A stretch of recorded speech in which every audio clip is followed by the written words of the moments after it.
others who I'm not representing. I'm not sure exactly what offers that they've been made, so it may be slightly different for them. The other alteration is in regards to the service charge subsidy, which has now been announced. In simple terms, this subsidy will be for the two-bedroom properties, a reduction of the total amount, that's the addition of the service charge and the utility cost, that's for the heating system that's been put in. A total reduction of £700 per year for the first 5 years, with those figures then capped. No further information is available after those 5 years at present. And for the one-bedroom properties, similar situation, but with a £600 reduction rather than £700. And I further understand that chapter have written to all of my clients, and I assume also those who are represented by other agents, and one lady who is not represented, also advising the same. The letter does refer to a 50% of a parking space being made available. And I understand from my meeting with Barnet and Metropolitan that letter, which has only been sent in the last couple of days, it should have stated that the parking space, it's not half of a parking space, it is an entire parking space. That in brief is the summary of the position following the meeting that is taking place this week. Just so I'm clear, you're saying the purchase is half of the value, a bit like shared equity and sort of parking space, is that it? Yes. Half parking space wasn't much use in it. I know we had a couple of clients asking me whether that means they have to share a parking space with someone else. So I'm just clarifying that for the purpose of the inquiry, and I'll also do so in writing to my clients at some point in the next week. Thank you. Mr. King, I don't know you want to... Well, there is just clarification. I mean, Mr. Knowles, you've got the GBA document that went into the inquiry. Have you got that? Not in front of me. I haven't seen it. You provided with a copy of that. I think it's clear enough already. Let's just make sure. We'll pick up a couple of things that you mentioned. Great, could you explain what's happened? The inspection where you have that inspection.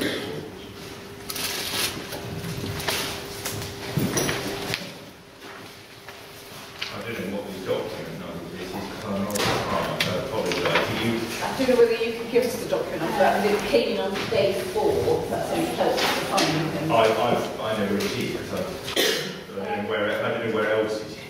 It's a GBA document. Yeah. Yeah. So it's inquiry document 16. INQ 16. Yeah. Thanks very much.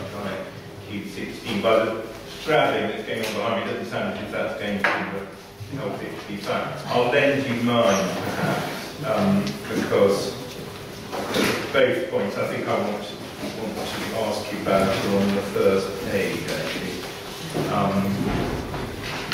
Can I lend you mine? Mr. Knowles, in the second paragraph on the first page, the figure that you couldn't quite remember is given at one bedroom property. The cap on the sales price of one bedroom property is £273,000. Correct. And you gave the figure for two bedroom property 395. In the fourth paragraph, I think it is an explanation of what's intended, certainly by where the car park space, as the inspector said, and we kindly confirmed, the intention is to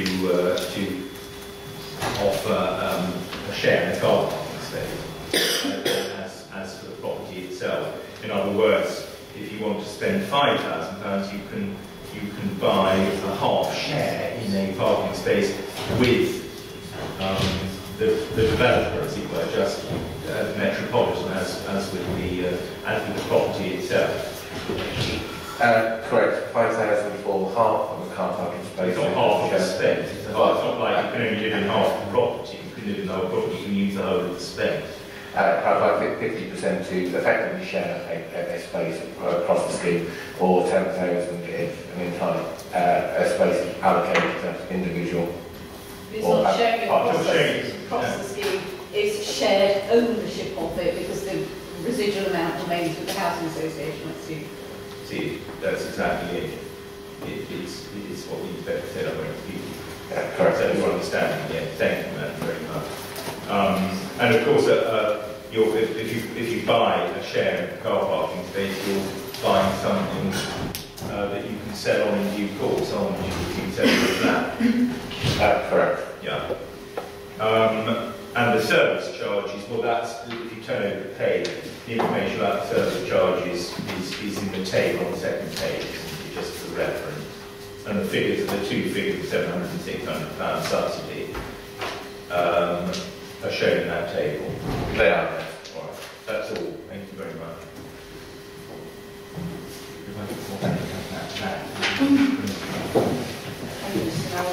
Very much.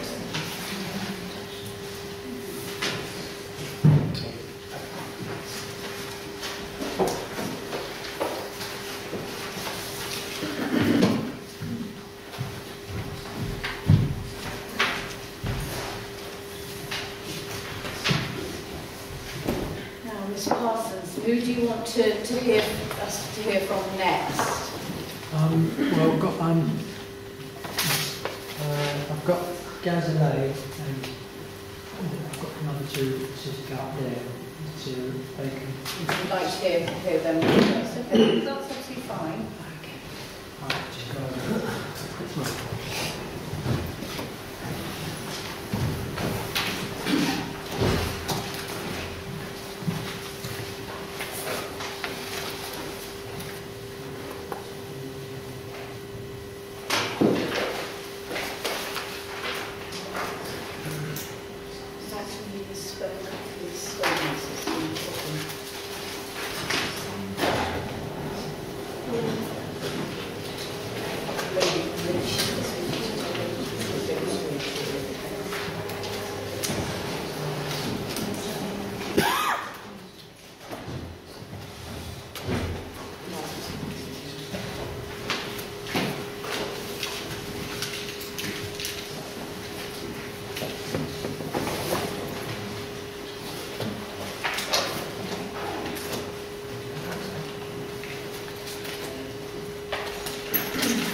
If you could spare a copy of these things. I hate to be rude, I don't know who the lady is. I just haven't heard. No, don't apologise. Once I know, I can find it. That's all right, don't worry, take it. Just so you're clear, I have put in this my...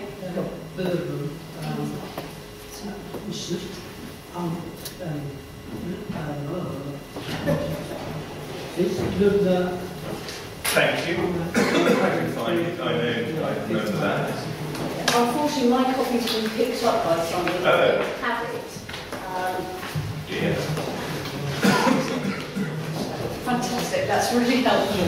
I've got to spare away just so you're sure that that's not the... I know exactly which one it is. I just can't find it. That's what we all do.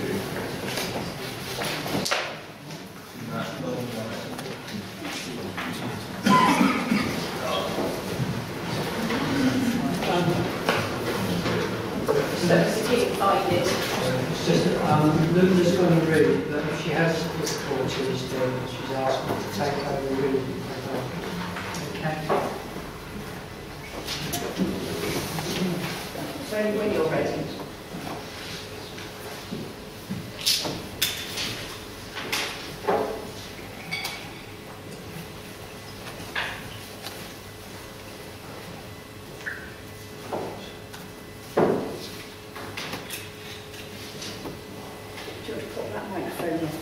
It's one more effective, I think.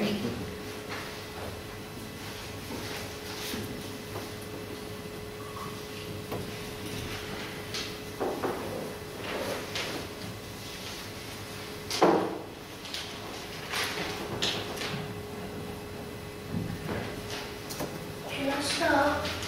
When you're ready. Okay. To whom it may concern, I, Miss Lieutenant Ahmed, would like to take this opportunity to oppose the regeneration of the West Hendon estate. Firstly, as a non-secure tenant, Barnet Council may not offer me a flat because I am a non-secure tenant and they may feel it necessary to locate me to another part of the borough of Barnet, which could also be a regeneration estate. Or they may even offer me a flat either out of Barnet into a less desirable area of London, or to even move out of the London area to the northern parts of England, as it is cheaper up there. I am totally against this idea, as all of my immediate family are all living in the London borough of Barnet. We all, that is my mother, brother, his wife, plus my sister and her children, live within half an hour of each other. Secondly, the regeneration affects the Welsh Harp, which is a green area that is home to an abundance of all types of different wildlife. Tall story flats that are going to be built will affect the lives of the wildlife considerably. Lastly, most importantly, the move will seriously affect my health. As I am a disabled person, I have multiple serious health issues, such as type 1 diabetes since the age of 3 years. I have to take regular insulin injections 4 times a day and test my blood sugar levels 4 times a day or more. I also have stage 4 kidney disease, for which I will at some time in the near future will require dialysis, which I have opted to have at home. I don't know for how much longer I would be required to be on dialysis, but eventually I shall require a kidney transplant. I also suffer from epilepsy, for which I am taking medication for life. High blood pressure, again, I'm on medication for life. High cholesterol, high cholesterol medication.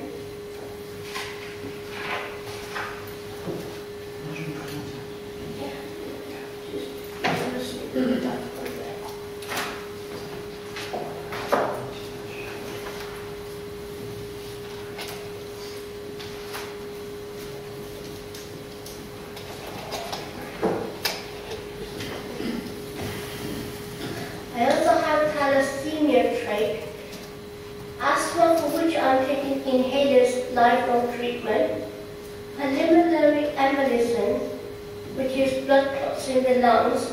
For this, I have to have regular blood tests as to check that my blood isn't getting too thick. For this condition, I'm on warfarin. Again, this is a lifelong treatment.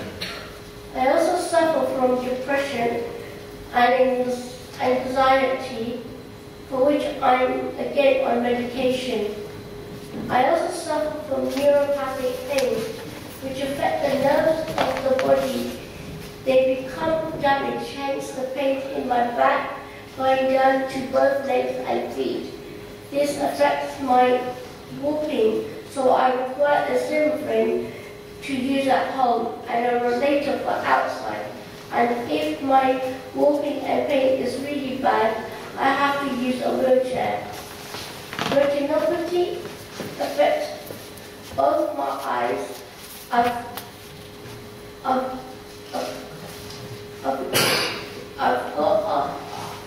a hole in my retina. I've got a hole in my retina in the left eye, and I've had cataracts removed on both eyes. Gastroparesis, I get heartburn for which I take medication to control any flare-ups.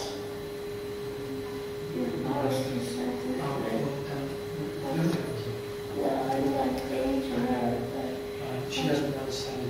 Which No, doesn't I have to. don't mind saying it, but but that's fine.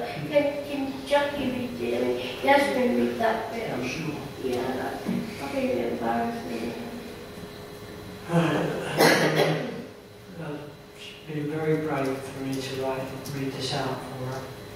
So it's neuropathic bladder.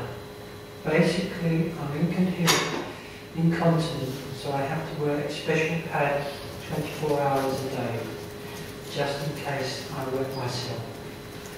Because of my medical problems, I am constantly in and out of hospital. My last day was last month, and I was in intensive care unit as I had a chest infection. Pneumonia, cough, and my kidneys were failing, so I had to be put on emergency dialysis. We'll end it now. It's like so.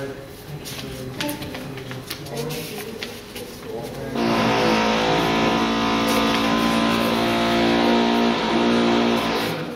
If more information is required about my medical history, It's probably a good job we've got to get time to still sort them out. Thank you. She'd also like to thank Gazelle for being especially supportive for her and helping her around. Yeah, everyone within the group has been very kind to me, very helpful. You know, by helping me, coming with me in the taxis and, helping me physically and mentally, just like, talking and the support I received from the group is highly commendable. So I'd like to thank Yasmin, Gazelle, and everybody within the group. So, they've done a good job. And I'd just like to say that I also speak on behalf of the disabled people within the estate who can't speak English or something, and I'm representing them as well, that it not only affects me of moving, but it also affects them. I have carers who come 4 times a day to help me. So,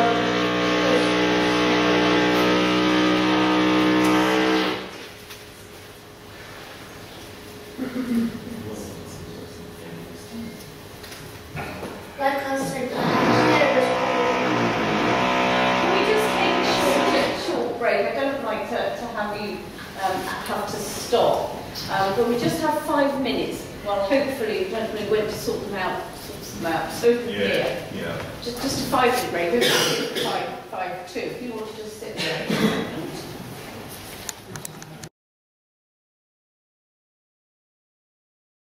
It seems to have gone quiet next door, so I'm hoping.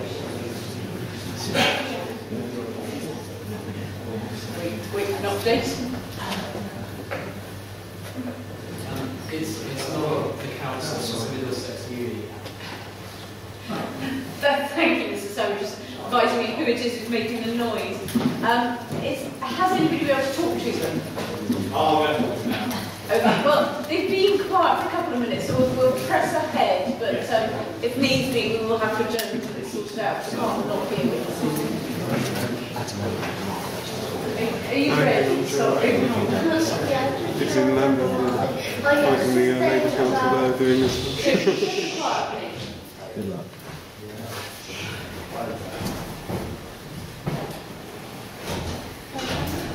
I was just saying that the regeneration group has helped me a lot. I mean, when Desiree came, put the leaflets through my door, about the regeneration, I read it and I opened, to regular, and I opened my door and called Desiree in, and she stayed with me for a while and told me everything about the regeneration, and then I was introduced to Paulette Singer, and from there it's just escalated. My aim is that I don't want Barnet homes to take our homes away, because we live there. We cannot afford to buy the houses or the flats or anything. It's like we're being pushed out of our own homes and making way for luxury flats for the rich people, which is quite unfair, considering, we're going to be maybe sent to a poorer part of London, and if that happens to me, I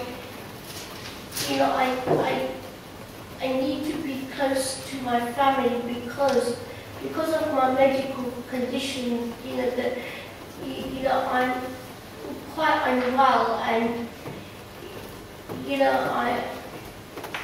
I need to, because my carers come quite a lot, and if they find out I'm unwell, my carer will ring my brother and say, look, it's not well, I'm going to ring for an ambulance or something, and he'll be I'm on my way, and within the half an hour he'll be here at my place, and he'll take me to the hospital and stay there with me. And emergencies happen. It's November, I was taken in as an emergency. I was taken to intensive care, and I was there for 5-6 days, because my kidneys started to fail. I had pneumonia. I was quite ill, critically ill, and this is not the first time I've been in intensive care. It just seems to be, as I'm getting older, I'm experiencing more problems. So, I would just, by moving to a new place, that I don't know which is where I'm going to be housed, it's causing me so much stress, that, I've started suffering from my migraines again, and I've had my migraines this time for 2 weeks, and I saw the doctor yesterday, and she said that I have to have blood tests and things like that, for which I have to go next month, and I can't take the stress because it affects my diabetes. I just can't tolerate it. When I first learned about that, it's a regeneration area, I started to worry. I rang the person in charge, and she said that, you won't be moving until in a couple of years. A couple of years down the line, I'm still there, and I ring somebody else is there, and it's like having to wait, whether I'm gonna move or not, and it's very stressful for me, and I just can't, fathom the fact that, where I'm going to be, because I'm worrying. I live very, very close to my mother, and I see her on a regular basis, So, especially when I go to Edgware Hospital for tests and things like that, it's just up the road. It takes me just about 15 minutes by taxi to go there. It doesn't, my tests done and everything. You know, I need to be close to hospital doctors, you know, and I need to have good doctors, you know, because of my conditions, you know, I need to take controlled drugs. I'm on morphine for the pain of my neuropathic pain, which, you know, has affected me very badly. I take them from my back down to my legs, my feet, and now I've found that my hands and my arms are being affected as well. So it's extremely stressful for me, and you know, I'm just finding it very difficult to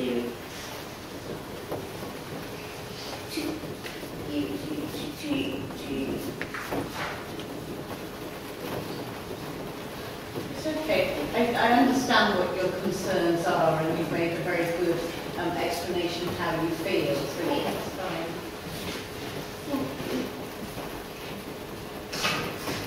Mr. King, any questions? I don't, thank you very much. Councillor Ray wants to come up next.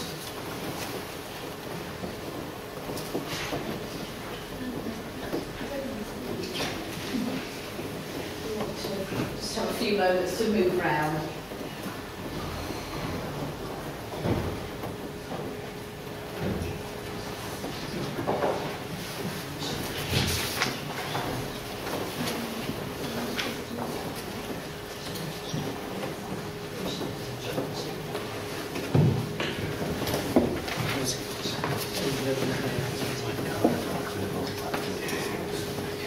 I've got your statement, it's the last one in the box behind the tripod, so it's going to go fine. When you're ready, if you want to take some you could.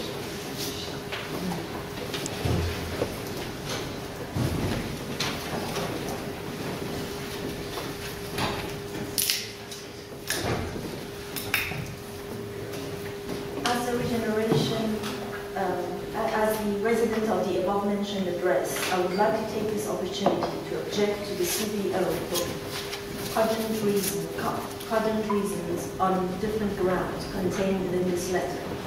As a non-secure resident suffering from 2 serious disabilities of diabetes type 1 and poorly controlled epilepsy, I have moved 3 times within 4 years.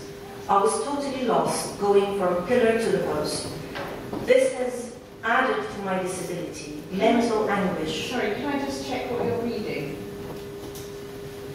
So I thought you were reading your own statement. It is the same thing. It's just maybe paragraphs have been changed. It's the same thing.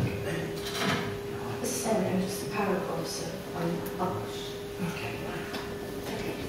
I have suffered a lot on Stone Grove while another regeneration project was going on, and I had to move to West Hendon. I wonder whether it seems to be okay to suffer from Disability Discrimination Act. I can hardly think of moving again simply because I belong to the current existing community of West Hendon Estate and need to stay here. A regeneration project, to be meaningful, has to be inclusive, and it should not be to the detriment of any existing community of West Hendon. If the process of regeneration involves uprooting of the current residents, it would be totally unacceptable and unfair, which would tantamount more to degeneration rather than regeneration. The authorities claim that all residents of the state have the opportunity to comment or object to the planning applications made between 2006 and 2013, page 3 of West Hendon newsletter, December 2014. It goes on to state that, further to this, everyone has been provided with access to a website and community hotline, both of which are still available. However, the community hotline provided for us does not literally exist. Number 0207 636 7435 is an incorrect number. I was really surprised to see that they have given us a number to contact them which does not even exist. It took me a month to report it to one of the Barnet Council or Barnet Home officers. This is enough to show how out of touch the authorities here are with the residents of the state. I also object to DCPO because while the regeneration project is going on, we have been suffering a lot simply because of mismanagement. There seems to be a number of partners, developers, and some subcontractors. While we complain to the subcontractors, they refer us to the regeneration team, and regeneration teams refers us to the subcontractors. I don't know who's who here. I'm not getting paid. They need to find out who's responsible for what.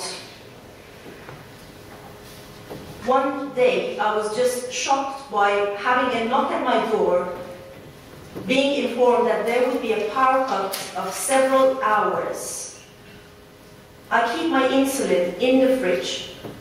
I just went out and asked for someone who's responsible, who knows more about it. The electricians sent me to the regeneration team, and the regeneration team sent me to the electricians.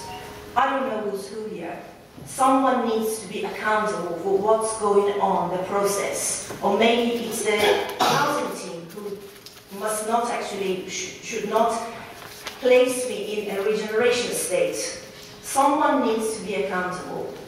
There is a lack of communication here between the teams working on the state, and it's been going on for several months simply to rewire the estate while they're going to demolish it. I don't understand what the point is to get a place rewired a few days before getting it demolished. Is there a point? Thank you.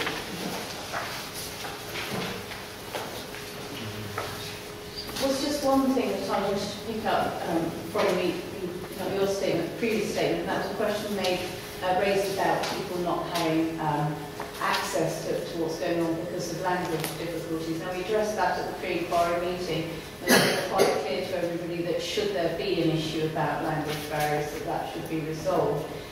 Was there any sort of contact made with the council on that front that you're aware of? No. No. I mean, what I can say, as a person who's been knocking at different doors and has talked to a good number of people around, I can say that this language barrier is a way to get people's rights really underestimated here. Well, the offer was clearly made at the time, so I'm just have some concerns that people are saying that nothing's been done about it when there's been an attempt to do that already. Thank you.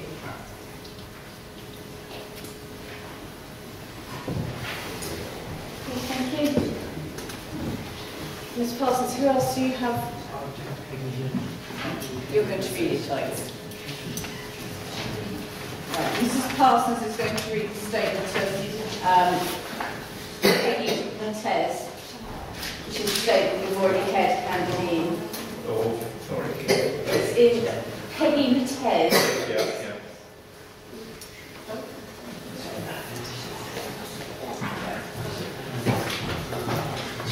If you don't have time to lose, that's fine. All right. I'll do this. I'll read Peggy's statement and then.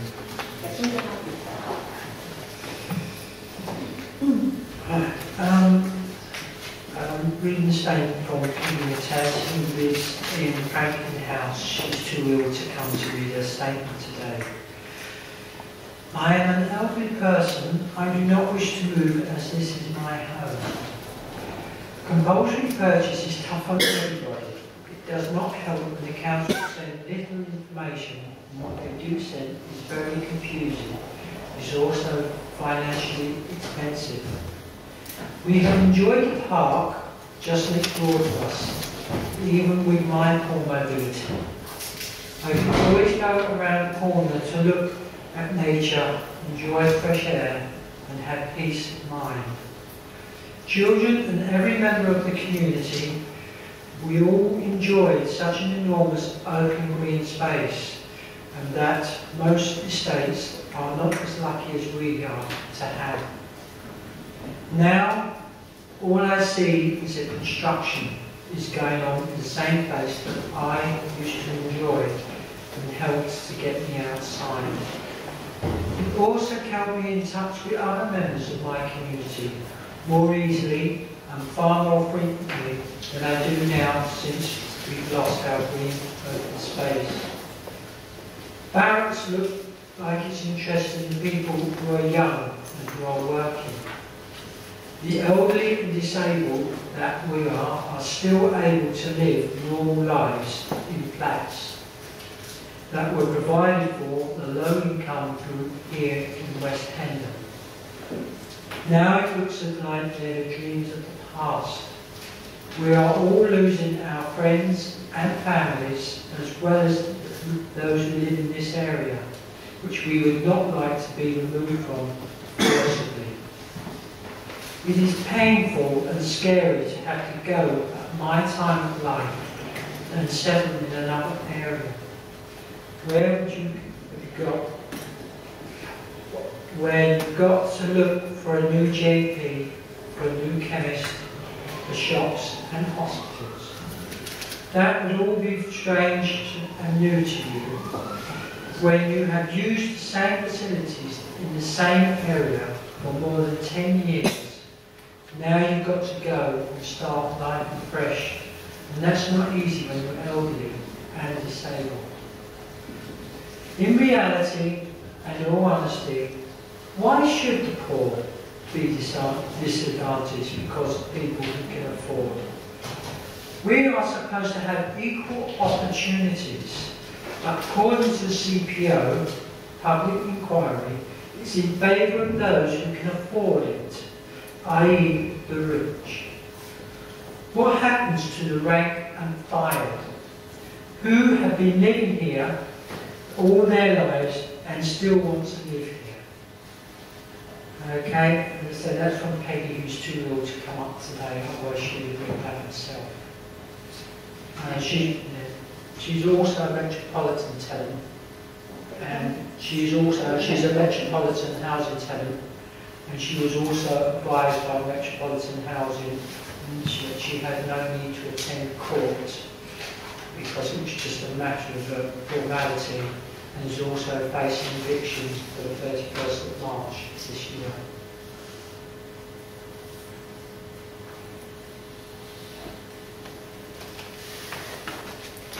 Thank you.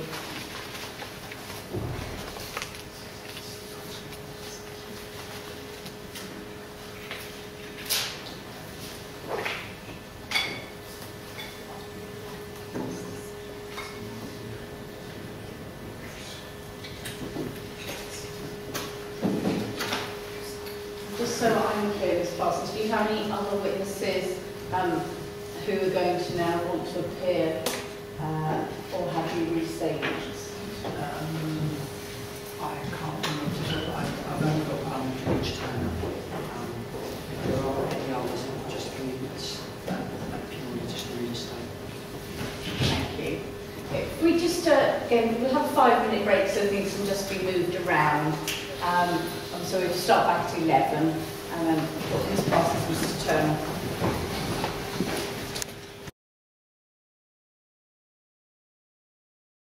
I'm happy to. Yeah.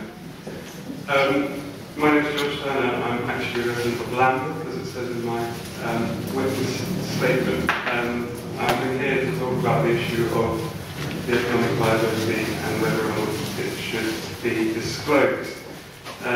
It's been said many times that this has nothing to do with the CPO. Obviously, under Section 226 of the Town and Country Planning Act, the CPO needs to be in the interest of the proper planning, and therefore the planning application, I would imagine, would be at issue. It seems, having read the statements of the acquiring authority, that it's accepted that the affordable housing targets are not being met with this development. What is said is that this is justified by two reasons. One is that to promote a more mixed and balanced community, because it's an area with much more social housing, and therefore to have a more mixed and balanced community, and because of the viability argument. Now, I think I've set out in my witness statement that I'm afraid the council has made an error there in their interpretation of the policy when it comes to a mixed and balanced community, because it may be the case that if you have a planning commission of, let's say, 15 homes, and it's in an area where there is a very, very high proportion of social housing, it may be acceptable at that point to accept a lower amount. But as the London Plan housing guidance, supplementary plan guidance on housing makes clear, that very large schemes create their own communities. And this is entirely what's going to happen. I mean, we're talking about a development of 2,000 homes. To put that in some context, I was thinking about it, it's larger than the city that my mother was born in, which has its own cathedral. Now, the idea that in those cases, the London Plan supplementary planning guidance is very clear that the maximum amount of affordable housing should be required. Now, the other point to make is that the CPO needs to show the promotion of the social benefits or social good. That is defined in the plan. The plan, as we know, is a document which is based on need. It has to be. The NPPF demands that local plans are done on a needs-based assessment. So if the plan says a certain amount of affordable housing is required, that is because that is the need of the local area for that amount of affordable housing. So what we are saying, what the council is saying when they are saying in their statement of reasons for the CPO that they're not meeting the plan targets is that they're not going to be meeting needs. And they're not going to be meeting social needs. So I don't see how it can be seen as the promotion of social benefits as is required by the Act for that to happen. Now, the argument put forward is that this is all okay because there's a viability assessment and the viability assessment says that it's okay. Now that seems to me to address more the kind of the economic aspect of it, that this development is required because we accept a loss of the social good, a loss of not meeting social needs to get some economic activity going. Now that argument is an incredibly easy one to make. John Maynard Keynes in the 1930s pointed out that if you pay a man to dig a hole and fill it back in again, that will create economic activity. So the question really, I think, seems to be whether this scheme is required in order to promote that economic activity, and whether it is acceptable that this scheme is not meeting social needs. Now the only way that that can be tested is through seeing the viability assessment, which is not being provided. And so now you cannot deal with that argument. You're being prevented from dealing with that argument by the actions of the council, which I think is disappointing to say the least. Now, I dealt in my evidence with the Tottenham CPO. I see that this witness statement deals with it here. This position statement. Now, the position statement doesn't change the point that I was making at all, which is that the Section 106 benefits and the affordable housing in that CPO was a material consideration. It may be that at the end of the process, the Secretary of State took a view that that material consideration did not stand in the way of the CPO, but he clearly saw that it was a material consideration. And it's a material consideration that cannot be considered in this inquiry, and therefore any decision based on that, in my view, would be defective. Now, this position statement today, that's been given to me today, doesn't have a name. I presume it's being written by Mr. King. Document from the council, as you perfectly well know, Mr. Turner. Well, I'm quite surprised to see this argument being advanced, because Mr. King knows very well what the position is with public inquiries. There's often reference made to Perry versus Hackney. Now, Perry versus Hackney was about whether there was disclosure required under the Local Government Act when a decision was being made under those acts. Clearly, the public inquiry process is a different process which is governed by different rules and has a different statutory underpinning.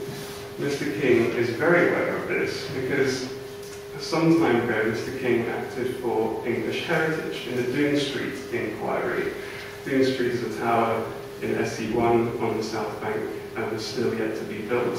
And as I'm sure Mr. King is as happy about as I am. But the point is, Mr. King turned up at that inquiry representing English heritage and challenged the developer to produce the economic viability information. The developer said that it was commercially confidential, and there ensued at the pre-inquiry meeting a 1-hour-long argument whereby Mr. King demanded that it was produced, and it was produced.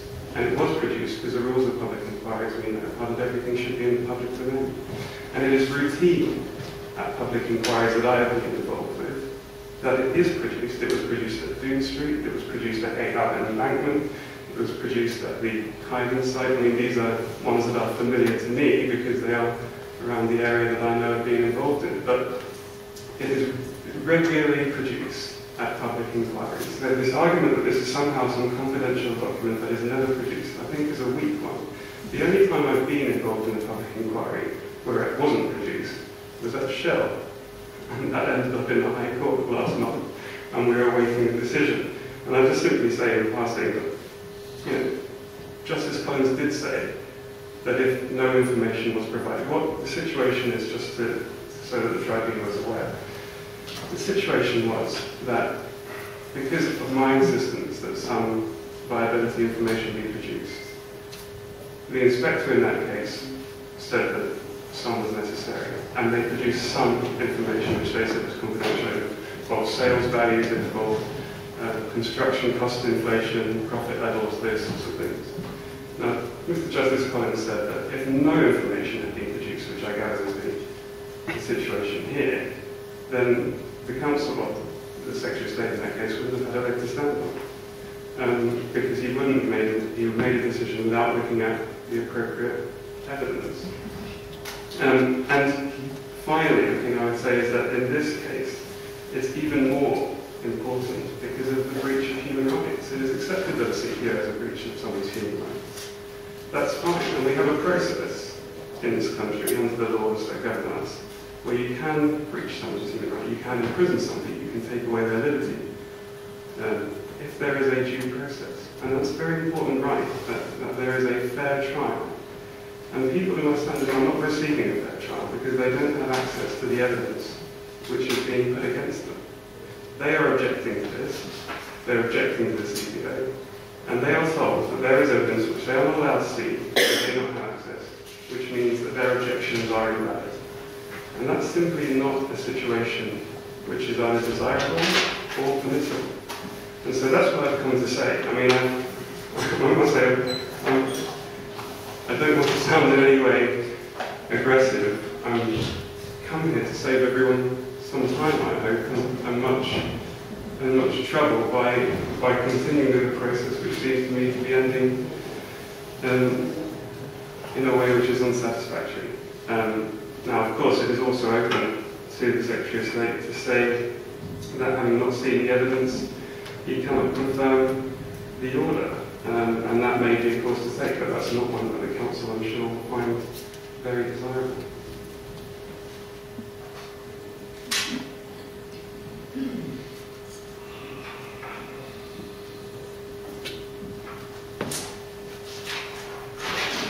Mr. King, can I ask anything? Well, as it happens, I do, although I said yesterday I wouldn't. Just a couple of things.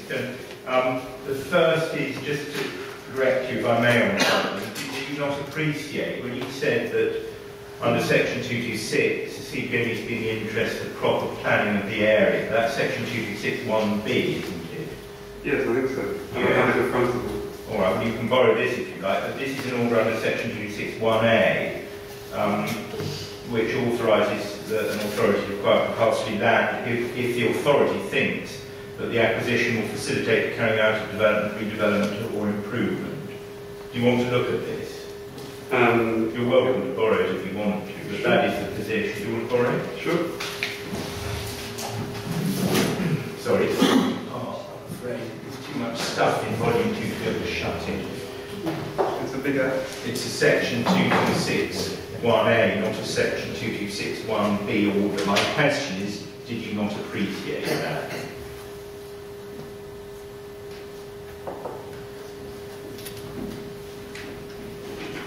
No, I guess I didn't. Thank you very much. The other point, since you mentioned Doom Street, obviously, if I may say so, my own position has nothing to do with anything. I'm simply the advocate of the party. So what I may have said somewhere else or submitted on behalf of someone somewhere else, I'm sure the inspector will accept is entirely irrelevant. But since you mentioned Doom Street, that was a planning application, wasn't it? Not a CPA. Yes. Where scheme viability was very much an issue because I'm just trying to remember, but there was a. I mean, we don't need to go into the facts, but maybe you'll be able to confirm this or not. If you can't, then that's fine. There was a leisure, quite a major leisure facility proposed as part of the scheme, which the developers, as I seem to recall, were arguing meant that the cost of the provision of that leisure facility meant they couldn't provide any or much affordable housing. Yes, that was one of the issues, and the other issue, which was, that was, I think, more issue that was of concern to the local community, it was of concern to English heritage, is the idea that there would be damage to several very important listed buildings, including Sunset House. And that because the developer was claiming that the viability was only marginal, then it wasn't justified to go ahead with the application because it would be accepting the principle of damage to these buildings without having a development in place that may well not happen. Anyway, whatever the other, I can't remember exactly, you may be right, but whatever the issues were, they were addressed by the planning decision maker, weren't they, namely the Secretary of State? Yes. And you said that the rules of a public inquiry are that everything has to be in the public domain. Just so I'm clear, which rules are those that you're... Well, Section 321 of the Town and Country Planning Act says that an inspector and the Secretary of State cannot take into account any material which is not in the public domain. So it's not the rules of public inquiry, it's Section 321 of the Town and Country Planning Act that you had in mind. Is that right? And that, I think, is it right to say, was an argument that you put in the Shell case, Mr. Justice Collins? It was one of the arguments like that, yes. It was one of the arguments he put, and we're waiting to hear what he says about that. We are. Yes. I mean, just in case the inspector's tempted in any way by the point you made in evidence in chief, I think it's 20 paragraph 29 of your statement about some comment that the judge made. I mean, judges make a lot of comments during the course of particularly this one, I think. Especially Mr. Justice Collins, that we can absolutely agree on that. I mean, until it's fair to say, until one has the judgment, one really can't draw any conclusions from what he may have observed during the course of the proceedings, can one? Well, I mean, my view is that it's a public process, the High Court, and anyone is entitled to listen and to report on what is said. It's not a closed process with a decision at the end of it. And what he was talking about was a situation which didn't exist, so most probably won't be dealt with in the judgment, which is if the applicant in that case had not produced any evidence to support their claim that the scheme would not be viable with a higher affordable housing proportion, and they simply would not have had a case when it came to the hearing. So you disagree that what counts is the judgment, to put it in I don't think they're mutually exclusive, is what I would say. I mean, unless Mr. Collins is going to come back, which I doubt, and say, I did say this during the hearing and I was completely wrong, I've now decided something different. And that would obviously negate that. But judges make all sorts of remarks during the course of High Court hearings, don't they, that don't get into the judgment for whatever reason, and no reliance can be placed on them, can they? That would be my submission anyway. You can disagree with it if you want to. Well, I would. Sorry? I would say that, you know, as a guide, as somebody who knows the planning process and has seen the evidence and has expressed an opinion is something that is material. I don't think it's determinative, and it's certainly not common law, but it is something which could be taken into account in a normal course of one's cognitive process. If that's not right anyway, if I have to deal with it, I will, but that's all the questions. Madam, your own position, I suppose you have to decide. Well, I've heard from both sides. Not necessarily now, but today, perhaps, if you feel in a position to dig this already cut across. I mean, it's simply in a position where, you know, it's for the council, the acquiring authority, to make their arguments about what is, you know, it's a case where compelling need, compelling public interest is the issue, and it's the council to provide the evidence that it thinks it needs to do to justify that. I've clearly got their position on the matter, and there seems to be sort of little more really to add. I think I've heard what everybody needs to say. At the end of the day, if the Secretary of State wants that evidence, no doubt he will say so. Yeah, I mean, the only other question I had in mind was whether it formed part of the application documentation, and whether the application documentation was requested by the DCLG. I think you know, perhaps somebody from the inquiring authority wants to answer that. But, well, yeah, I can answer response. because I happen to know, because we've done a bit of research, that that's one of the points that Mr. Turner is arguing in the High Court on that particular case, that Shell, which was a planning application, that the, Mr. Turner no doubt will correct me if I'm wrong, but I understand that part of his argument, I think we put this in our further position statement, is that any viability studies formed part of the planning application and therefore had to be disclosed along with all the other planning application documentation like the plans. And that's one of the arguments that Mr. Justice Collins is considering in the context of that case, namely a planning application. That's all I can say. I mean, it's the argument he's raising the High Court in that case. Yes, that concerns Lambert's processes. The question is really then whether the same happens in Barnet, whether the Barnet planning authority requests viability information to be submitted as part of the application. Well, obviously I'm not going to just answer that question, certainly on day 6 of the inquiry. I mean, going back to the planning application, I think, to be honest, that's ground we've already covered in terms of what happened in terms of the process of the planning stage. I'm obviously here, as I said right at the outset, to deal with compulsory purchase provisions, and that is it, not to deal with the planning application itself. Sure. But the final thing I can say before I finish is that it is part of the statement of the planning, of the acquiring authority. The viability argument is mentioned there. So that is why I think it is important that it is included. The evidence to back that claim is included.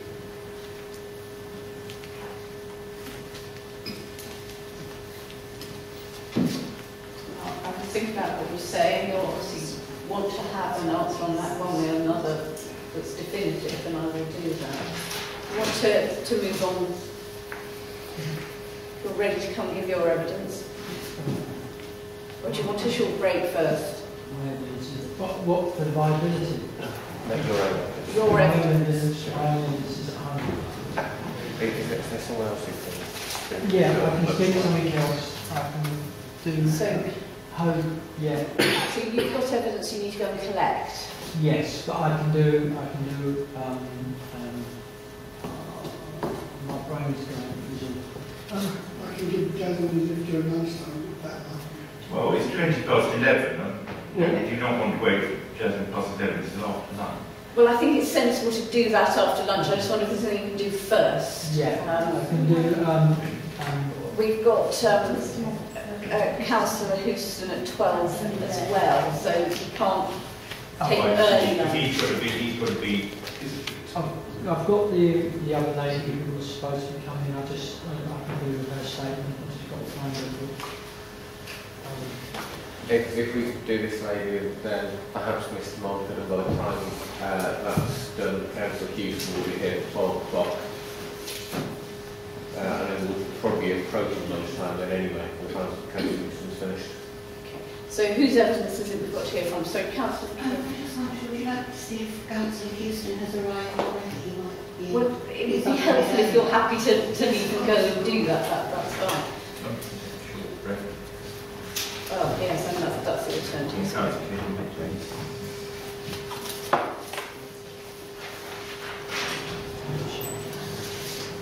Do you want to do that now? Do you want to consider to shuffle around seats, I'm afraid?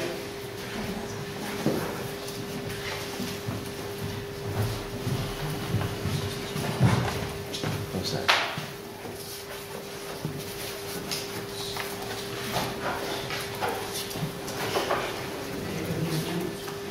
Well, thanks so much. Thanks. Yeah.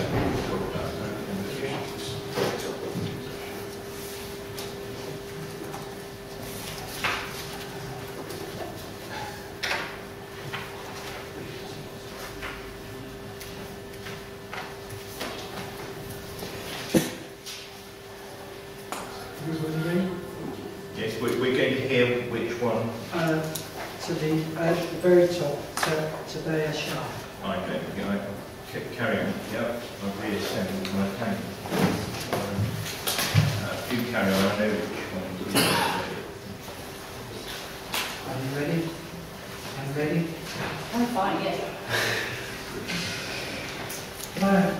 In the Shah, Barnet Housing Action Group are a group of concerned residents, all in Barnet, who are concerned about the way in which the regeneration projects on the estates of Dollis Valley, Stone Road, Graham Park and West Hendon, not an exclusive list, are being handled by the London Borough of Barnet. In particular, to those residents who remain temporary and non-secure tenants yet have lived on the estate, in some cases well beyond a decade. BHAG, or the Barnet Housing Action Group, constitutes of 10 regular members and have been meeting for about a year. We work with residents on the estates to assist and support with the dissemination of information, organising events and assist with any other matters with regards to their housing and current works on the estate. We have a number of concerns. 1. Repeated requests for the freedom of information with regards to the viability report on the West Hendon regeneration have been ignored by the borough. A reminder that Southwark Council was ordered by the courts to disclose.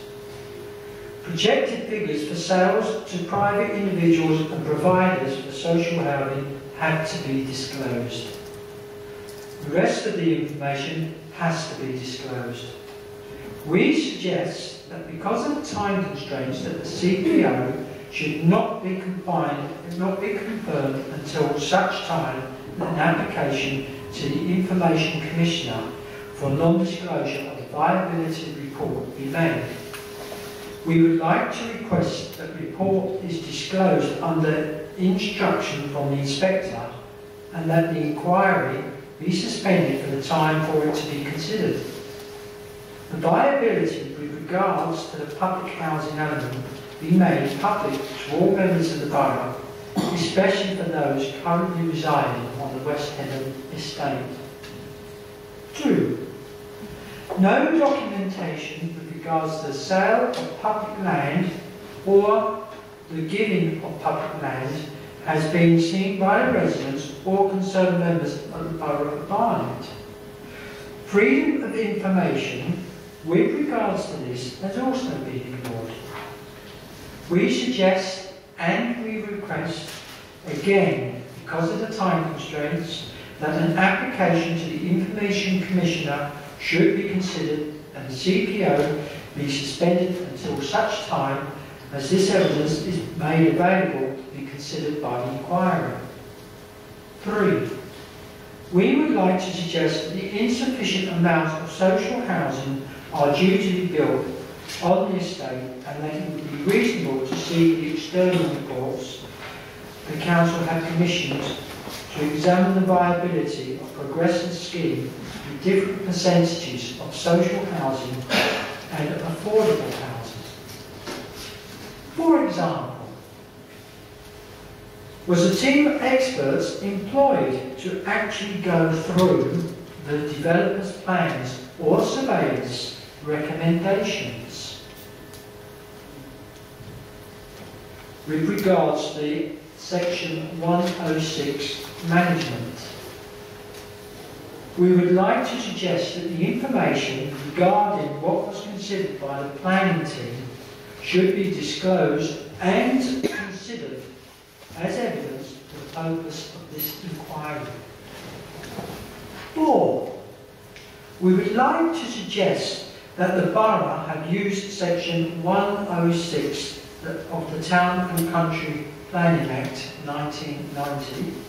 A clause was formalised planning gain to allow schemes to balloon beyond all reason. It seems unreasonable that the development phase should last for 17 years and that the residents be expected to live in a building site for its duration. The noise and the dust are already beyond acceptable levels.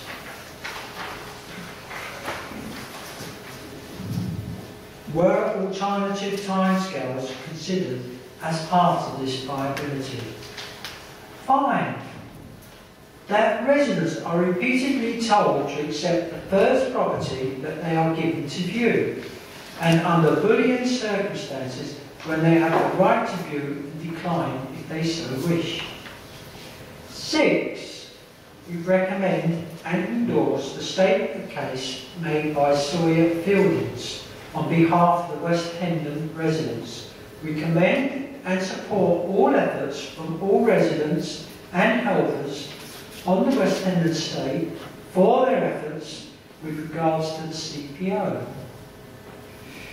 The Barnet Housing Action Group accept that although we have not produced evidence for any of the above statements, that the facts are as they stand currently with regards to the West Hendon estate. Barnet Housing Action Group would like to make the following statement. Our West Hendon are a group of concerned residents on the West Hendon estate that believe that the developments taking place benefit private developers at the expense of our community. We fear the development is going to force many people from our community out of our estate and possibly out of London. We are therefore making the following demands of Barnet Council, Barnet Homes, Barrett's and Metropolitan Housing Association or Trust. 1. That all non-secured tenants be granted secure tenancies or flexi-tenancies. 2. The right for all members of the community, irrespective of type of tenure, to remain and be rehoused on the West Hendon estate. 3. A freedom of information request to see a copy of the developer's viability report that clearly documents their need to lower the percentage of social housing on the estate. 4. That the IF viability study reports proves that it is not viable to maintain the current level of social housing in new development.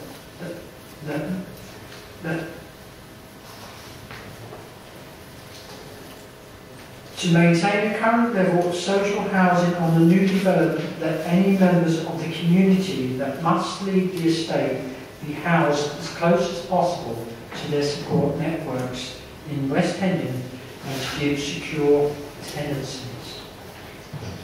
Furthermore, if the Borough of Barnet wants to continue to do all their work behind closed doors, then what is the point of anyone voting for this borough? Why had the past and the expense of local elections with no democratic process is either used to either make decisions or, even worse cases, adhere to the law. Any decisions that have already been made and no open doors, legal or otherwise, available for scrutiny and question. Yet councils need to be councils need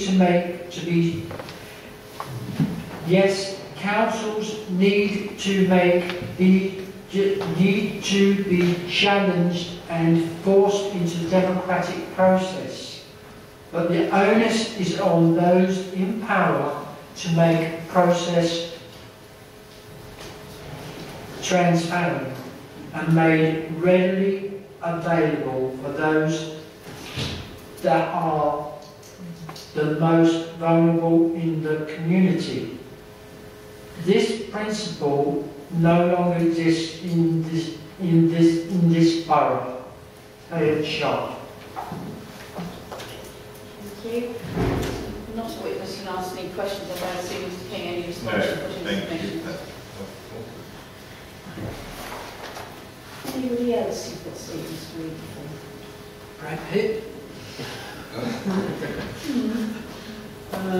I don't know, what was that dealing about There's Mr. Moffat. Oh, he's dealing with it. All I can say is that I could start trampling through my statement. Well, it makes more sense for us to just be short. We've got Lee de Montfort. I don't know if they're here. They'll be there. Are you prepared to come and do your statement now? That would be really helpful.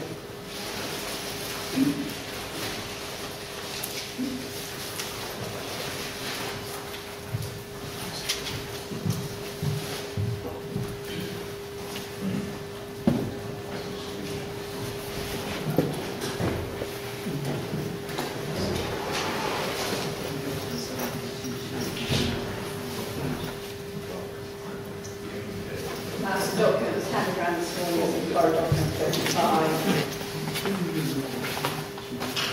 What's the news there? Take your time and read to us at helpful pace. My name is Leonita de Montfort, but I'm known as Lee. I am a leaseholder and occupier of number 48, Meredith Close, Northwest 9, 7 QB, situated in the West Hendon estate. I wish to raise the following issues. I have lived at the above mentioned address for a total of 45 years. I had expected to continue to reside here for the rest of my life, but it would appear that unless something unfortunate happens to me within the next few months, that I thought wrongly. I thought wrongly because we have learnt that our homes, for which we have worked hard to keep, are now to be demolished. Yes, we have worked hard, but why? For what? To see our beloved homes reduced to a pile of dust and rubble. To see not only our homes destroyed, but our lives destroyed also. To witness the breakup of a very close and strong, diverse community, all in the name, it seems, of profit. Certain people becoming rich on other people's unhappiness. West Hendon houses many people from all cultures who all live in complete harmony together, and the regeneration will see not only a complete disruption of everything we have, but will rob us of our social lives and our friends and neighbours. Also, many people of many different religions will be forced to leave their regular, relevant places of worship. I would like to say at this point that we are most grateful to Father John for his support of us, whatever our faith may be. The way in which both secure tenants and unsecure tenants are being treated is little more than a disgrace. forced out of their abodes and placed in dwellings and maybe areas alien to them, which will be a place to stay, but never home. The other disgrace is the monetary offer being made to the leaseholders for the purchase of their homes way below market value. West Hendon was a little village, nestling in a small green valley with breathtaking views and such peace. The only sound you could hear was the sound of birds singing. Not so now. Views have been destroyed by building works and bird song replaced by the unbelievable noise coming from the construction site, not to mention the dust flying around and cranes swinging about overhead. With the whole regeneration, there is no thought at all for the people living on the estate in any shape or form, none at all, not for now or for the future. When construction started at the back of my home in January 2014, what was once a small green hill with trees and daffodils was dug up and became, at the time, mountains of earth. On top of one of the piles lay the daffodils, torn from their roots, just like we are all going to be. March came, and despite laying discarded, those daffodils bloomed. They refused to give up, and so do we. Thank you.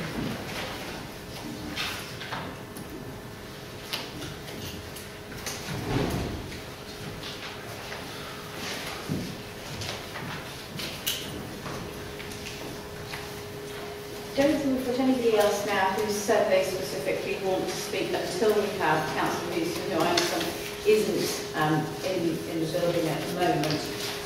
So I suggest we have an adjournment now until 12 o'clock to hear that statement, unless there's anything else anybody wants to ask now. No? Okay? Back here at 12 then. We'll hear from Councillor Houston, and then we'll have a lunch break if that gives you the opportunity to have it.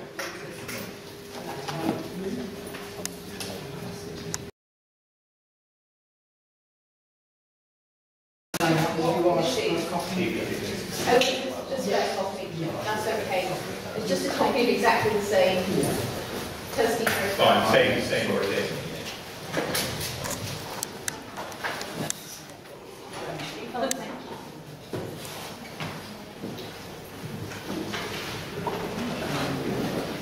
We've got Ms. Parsons here as the next witness to hear from, and she's effectively representing the people who expressed an interest to her and a certain number of specific people who've heard statements from, as well as herself. What I suggest you do is, as with the others, that you go through your summary, and if there are other things in your statement you want to draw my attention to do that as we go through. Okay? Okay. Well, if you're going through the statement, the same as everybody else, I don't expect to hear the whole thing, so if you just read out pertinent points in doing that, okay? So you make sure your microphone is on mine, isn't it? Sorry. Yeah, and I'm also trying to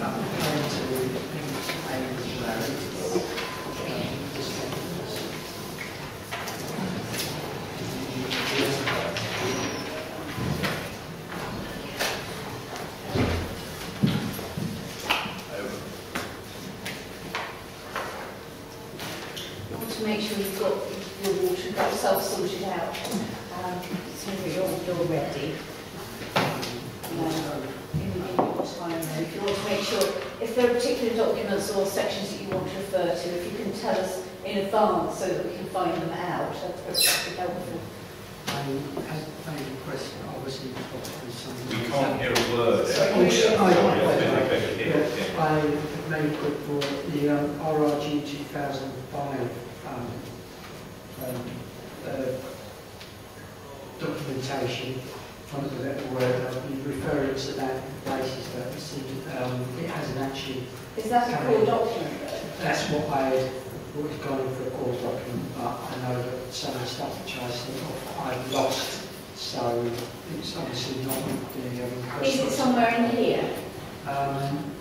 No, this is a document which I've just taken slight phrase I'm not reading from. I've just taken very. Well, we'll see how we go. If we need it, so that we'll need those extracts, so that we're clear about them, we'll deal with that as we get to it, I think. Thank you very much.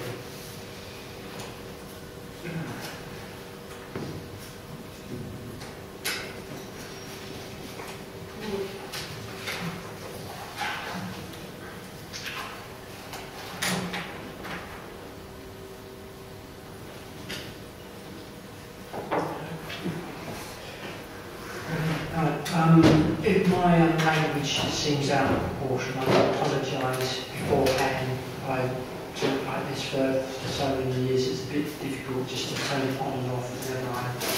So if I do cause offence, I do apologise in advance.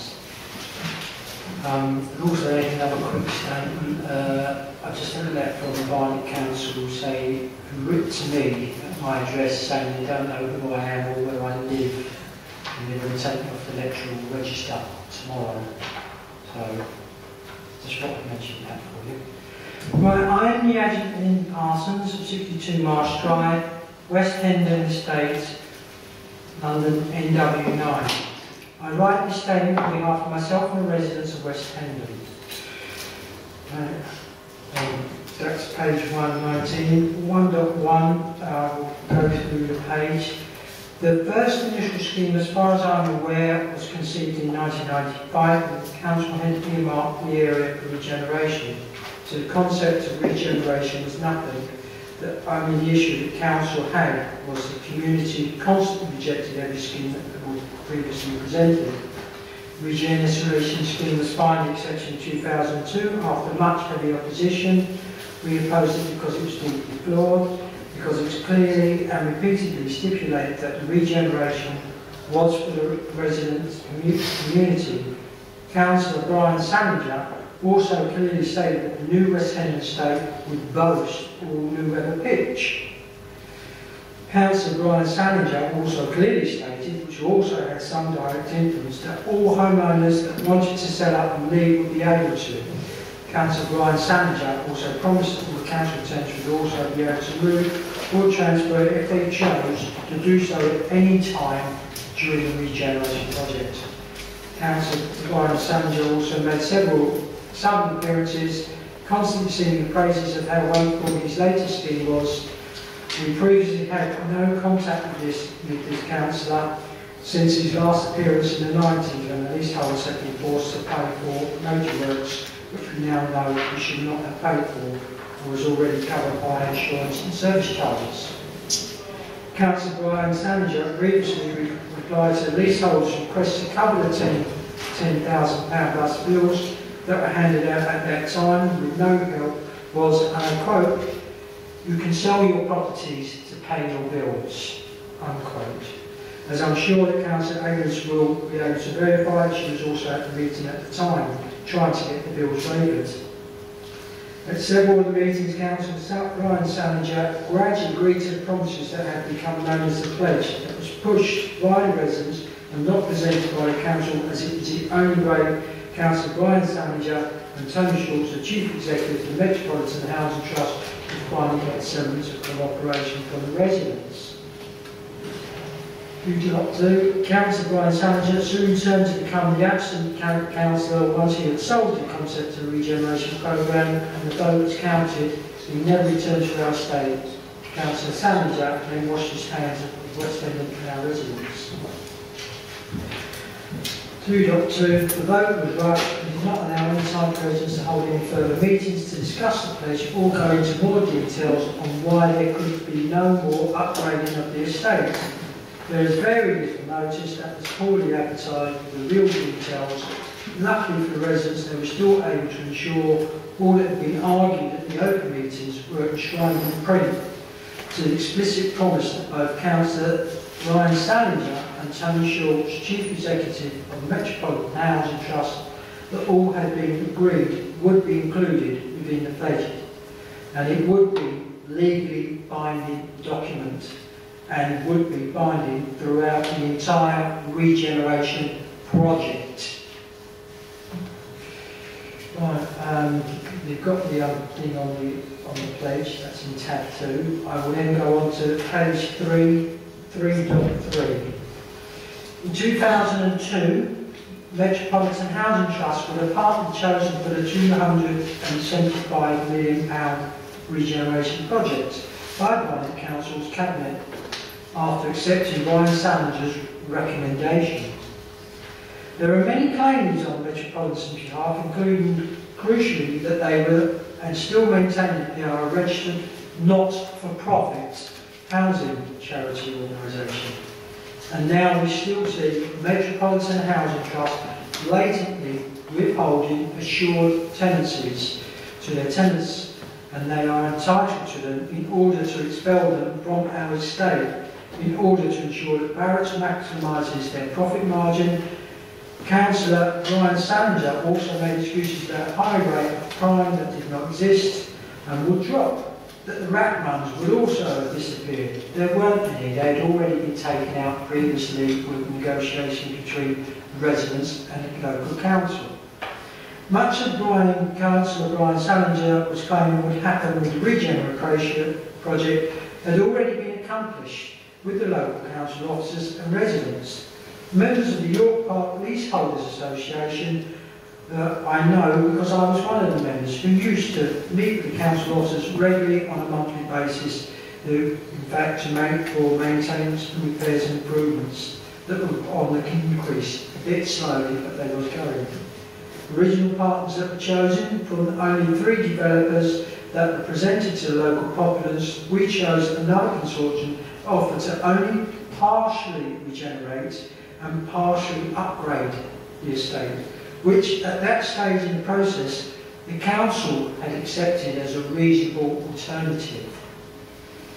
The original 2003 partnership that was allegedly changed by the estate included Metropolitan Housing Trust and also teamed up with the leading affordable housing provider Lovells and Bell House Joseph to form a consortium that produced a regeneration proposal for West Hendon. Neither the residents nor the RRG were told whatever happened to that consortium or why. Despite questions being raised, no answers were ever given. The consortium obviously produced a viability study and building primary design agreement, of which we would like both to be added to the core document. I turn now to page 4.3. Bullet point 7, will there be any building on York Memorial Park in the future? This was a RRG meeting that was held. The answer was by the Metropolitan representative, no, there is no intention to build on the park in the future. In order for this to happen, London Borough of Barnet would have to give planning permission. It is extremely unlikely that any such planning permission would ever be given. 4.5, June 2004, although Metropolitan, Lovells and Bell House Chambers were still busy convincing all the residents that although Barnet Council had been agreeable to a part refurbished and part regenerated of regeneration of the West Hendon estate, was the only option open to everybody. In fact, this was not only untrue, it was a deliberate misinformation to ensure that regeneration was able to go ahead. A fourth alternative had been put forward, but not to the residents of the West Hendon estate. It was the case for the fourth option for council housing, a report by the House of Commons Council Housing Group that was accessible to the council but never got to be seen by the ordinary public until it was too late. That is also in my appendix, but I'm not going to go into it. 4.6, 9th of February 2005. The letter sent out by Metropolitan Housing Trust apologised for not having time to inform the RRG that they were in final negotiations with Barnet Homes to join the consortium. Oh, right. I will refer to to the RRG 2005, page 15, 11.3.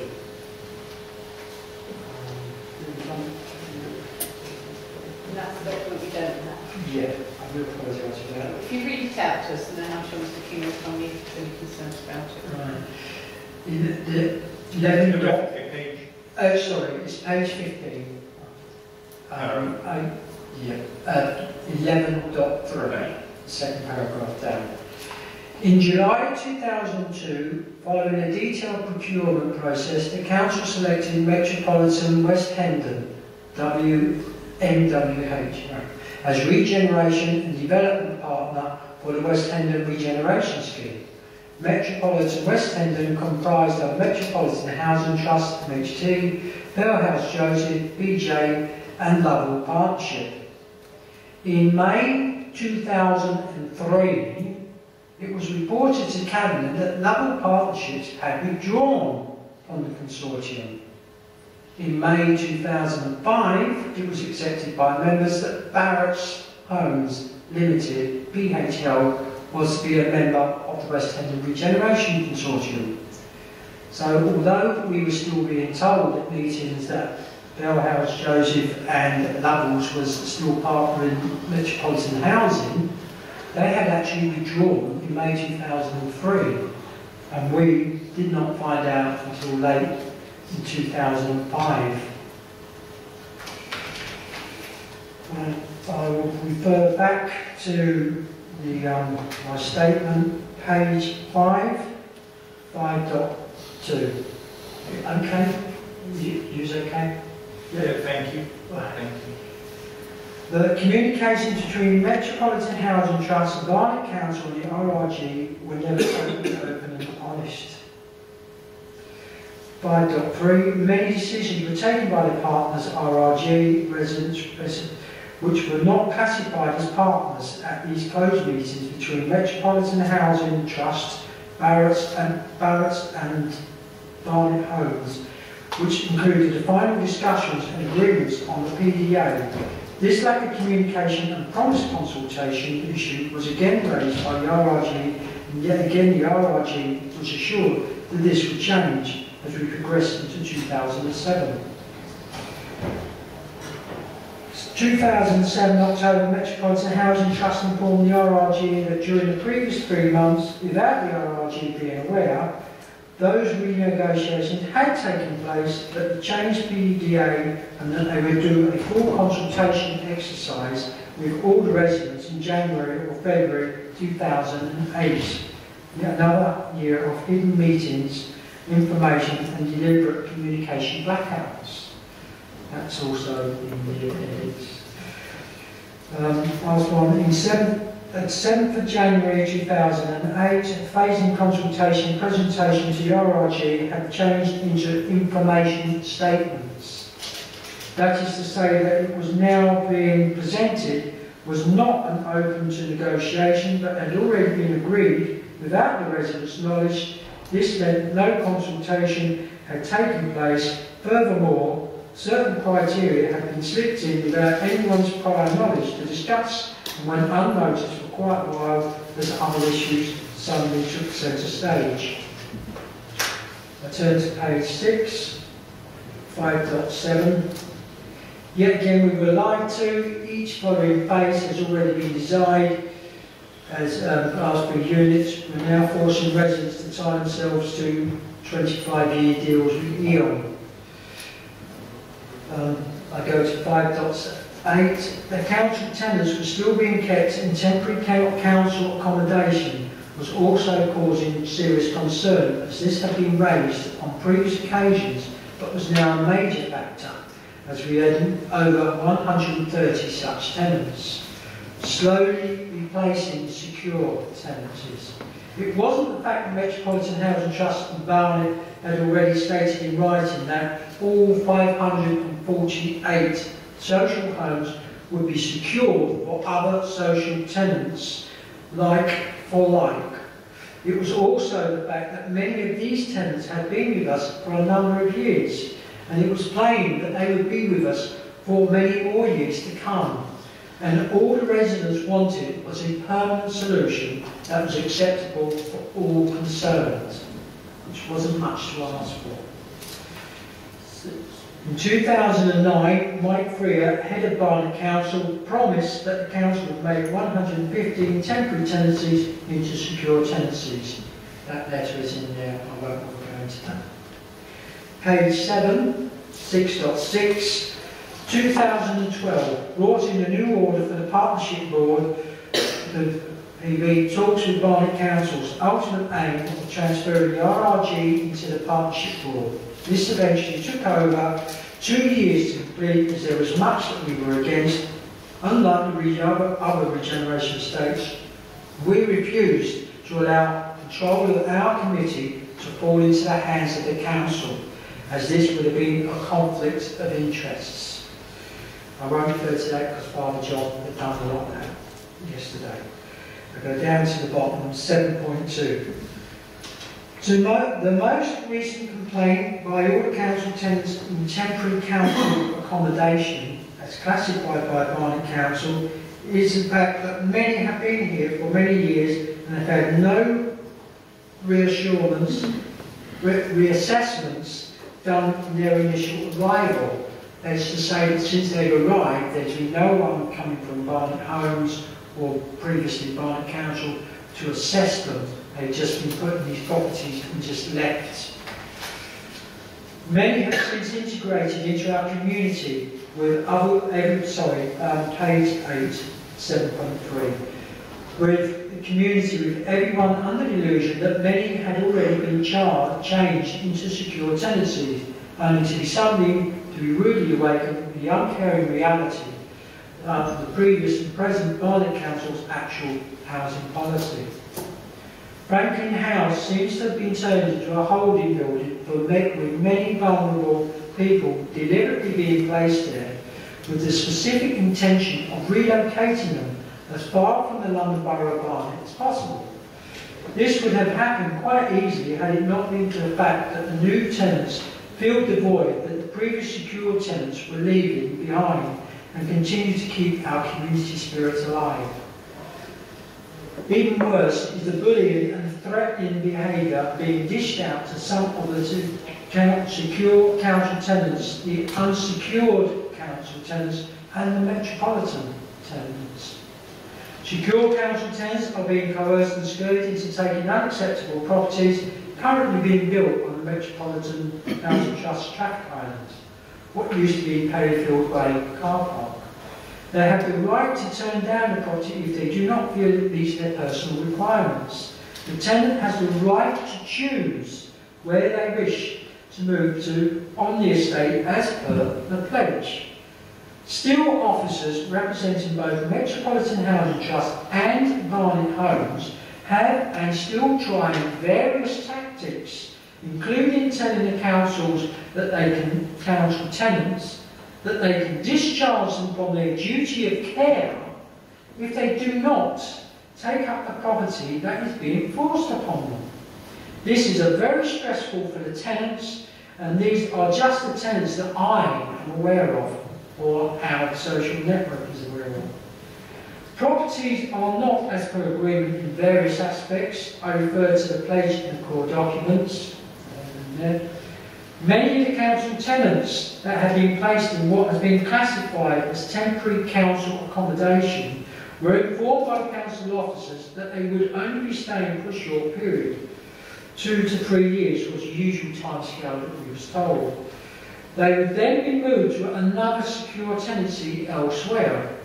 This has not happened, and with the new proposals that Barnet Council wished to introduce in 2015, this will not happen. I will again refer to the RRG, page 26, just a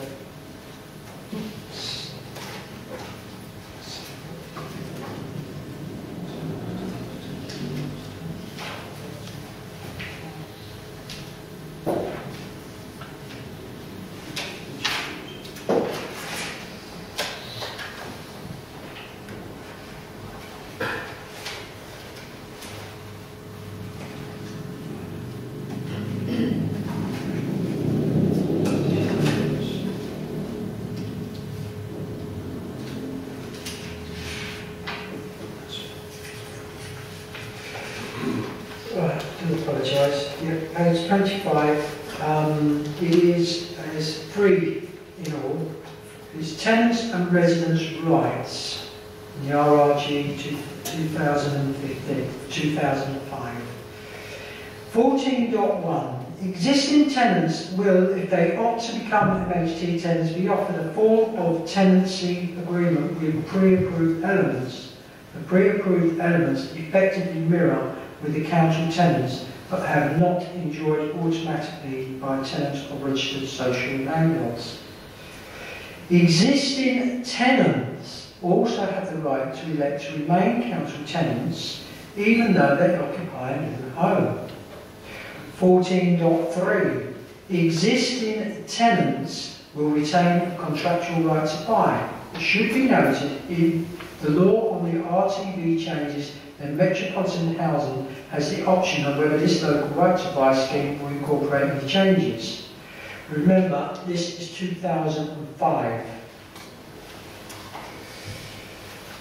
I will also refer to tab 6 in the what do you call it? Plan, the English Guide to Localism Act.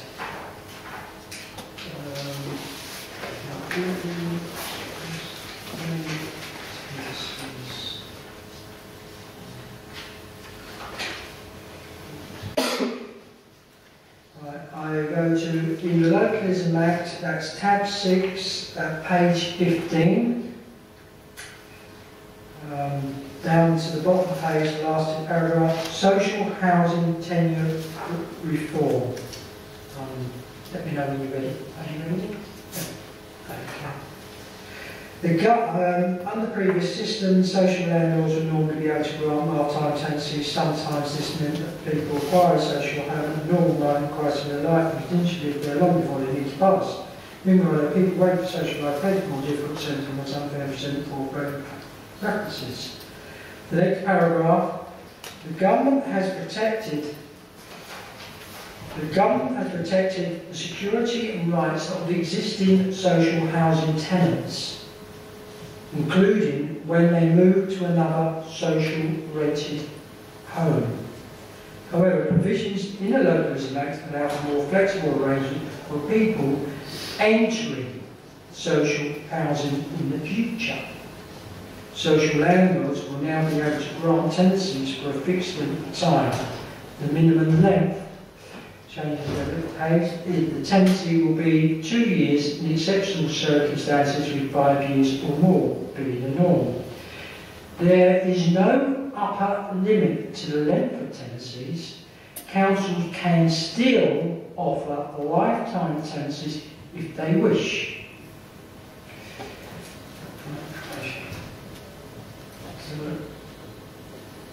Right, I will refer back to, it's basically stating quite clearly there in the face that up until this act was in, that anyone who was a social tenant, i.e. council tenant, should still be receiving a secure lifetime tenancy. And anyone who does pass in after that, it's the council has the option of whether they pass a flexible tenancy or whether they give them a lifetime secure tenancy. Not the process which has been carried out by Barnet Council at the moment.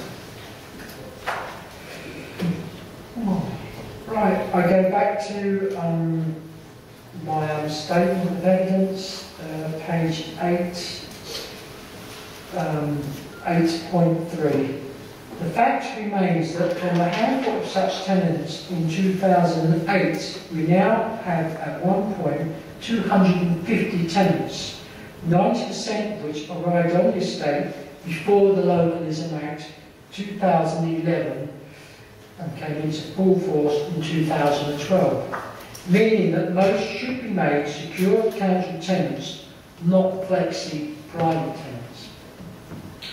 8.4. The fact that the regeneration broke down for several years made technically all the properties on the West Hendon estate secure accommodation, not being left as temporary accommodation.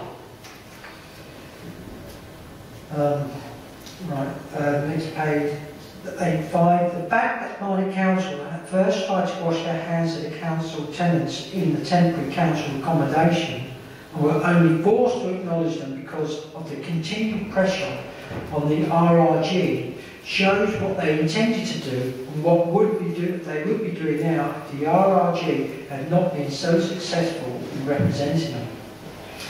Many tenants, although the council tenants for many years have been subjected to being forced to move from one regeneration estate to another at their own cost by Barnet Council in a deliberate attempt to isolate them, confuse them and leave them powerless. Not only has this been costly in a financial way, which Barnet Council are illegally obliged to cover every single move, which they have not, they are also legally obliged to cover the cost of their postal and telephone changes of address, of which they are still not being done. Down to the stress that this is causing individuals is criminal. It is destroying family life, ensuring little or no confusion, constantly jeopardising jobs, forcing longer hours and journey times and costs on the very people that can least afford it. It is also condemning these tenants to permanent insecurity and ensuring family breakups as the kids get older and are in no lasting communities. I refer to my appendices again on tab 7.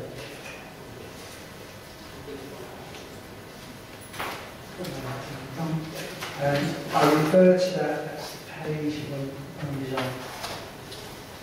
Okay. This was the meeting in the 12th of November 2014. Councillor Tom Daly was asked on several occasions if he would attend. He didn't even acknowledge that this was a very important issue for a lot of tenants on West Hendon, and Councillor Tom Daly, the head of the housing policy who was pushing this drive, didn't even bother to acknowledge the emails that he got requesting his presence. Temporary tenants have been deliberately used right from the very start of this alleged regeneration programme from the Barnet Council to ensure maximum profit for the builders without their knowledge or awareness of the community. I will skip down to number 1, which is what, there was 3 specific questions which was asked for this with the councillors in the community centre. Question 1, what is the legal definition between non-secure tenants and a temporary tenancy? No one from Barnet Council, Barnet Homes, Barnet Metropolitan Housing Trust, or even the independent advisor could answer. The reason this question was put was because the residents are placed on our estate as Barnet Council tenants on temporary tenancies. They are forced to stay under the same conditions, yet when Barnet Homes move them off the estate, they are then moved off as non-secure tenants. All 3 questions below were answered. Tony Westbrook, Head of Regeneration for Barnet Housing. Sorry, Tony.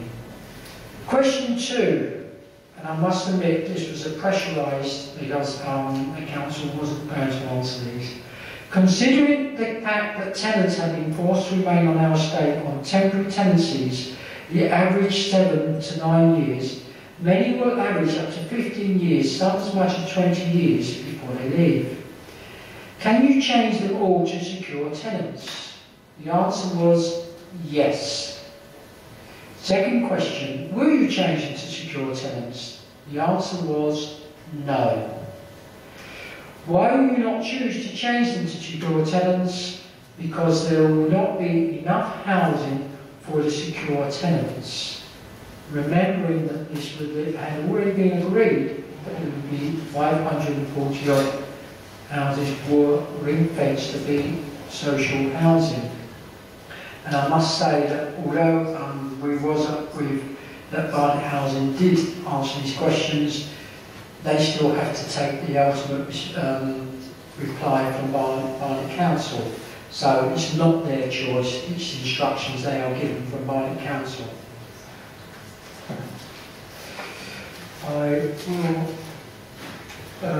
I will move back to my statement, and I will go to 9.3, page 9, I do apologise. 9.3, tenants have also been forced to move into properties that are unfit for use and spent over £4,000 on materials alone, which, unlike other tenants, has pushed them into debts as a direct result of this direct action by Barnet Homes that could and should have been avoided. Refer to the letter, the running statements that's been out yesterday. Now turn the page to page 10 and go to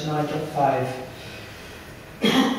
Barnet Homes sent out approximately 60 notices to quit to all council tenants in temporary accommodation.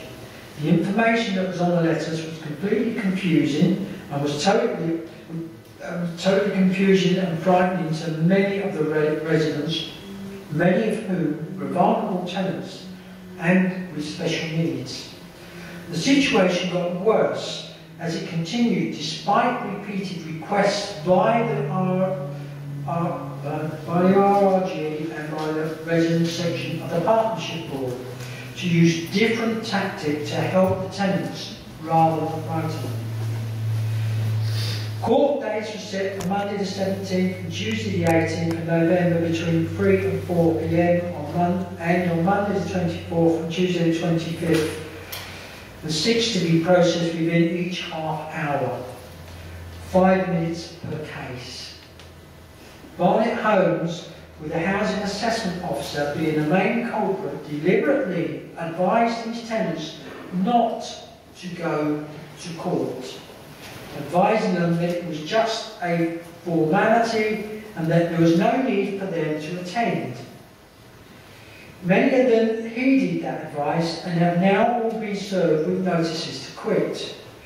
The tenants that heeded the advice at our West Hendon did attend Wilston County Court and all received legal advice for the first time, all had their cases adjourned until after Christmas to allow them to put together a proper defence, which only our West Hendon has been helping them with, and now with some help from several solicitors with no help or guidance from Barnet Council or Barnet Homes.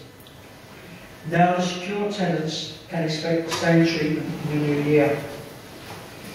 The council are not the only ones guilty of this tactic. The Metropolitan Housing Trust have also used it on an elderly disabled lady, advising her also that there was no need for her to attend Wilston County Court.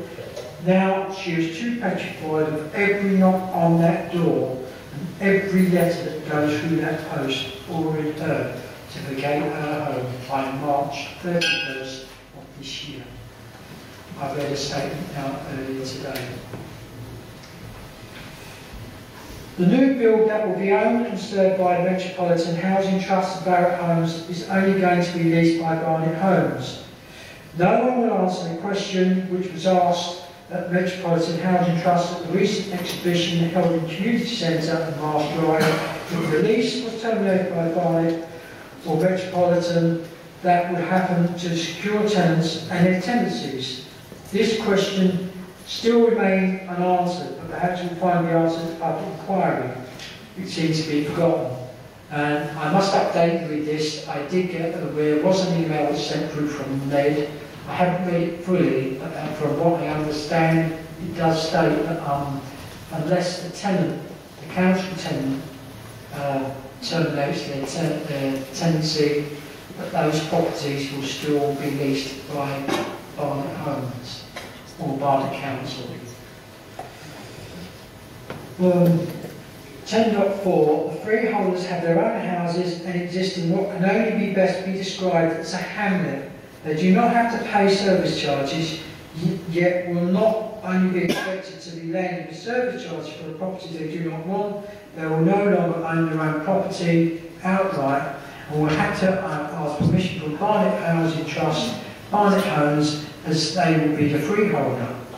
They are on the edge of the estate with their own back gardens, green playing fields on what is left of York Memorial Park at their back, empty space on one side of them, and Let you have a moment to turn it off.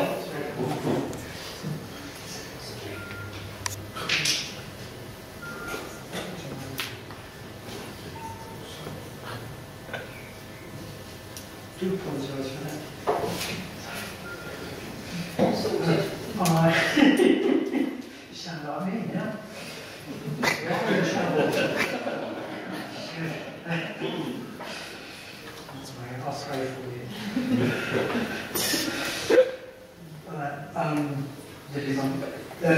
Yes. 10.5.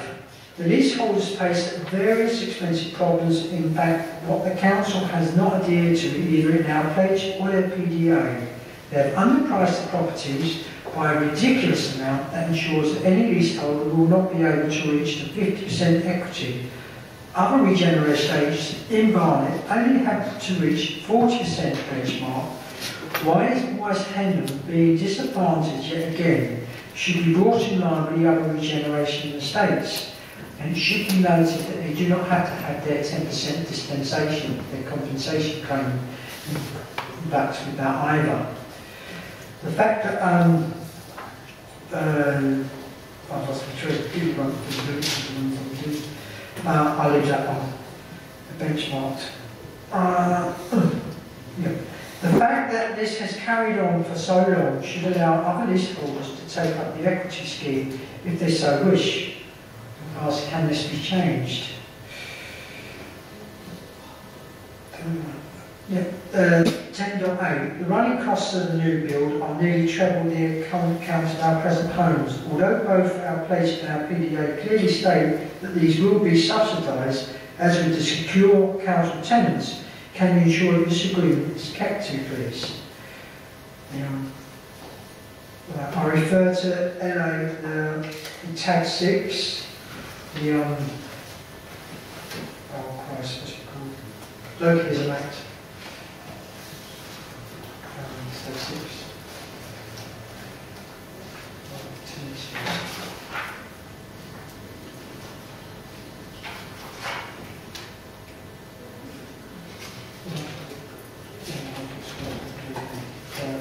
I also refer to, I can't find what I was looking for, refer to the RRG 2005, page 10, 5.5.15, 5.1.5.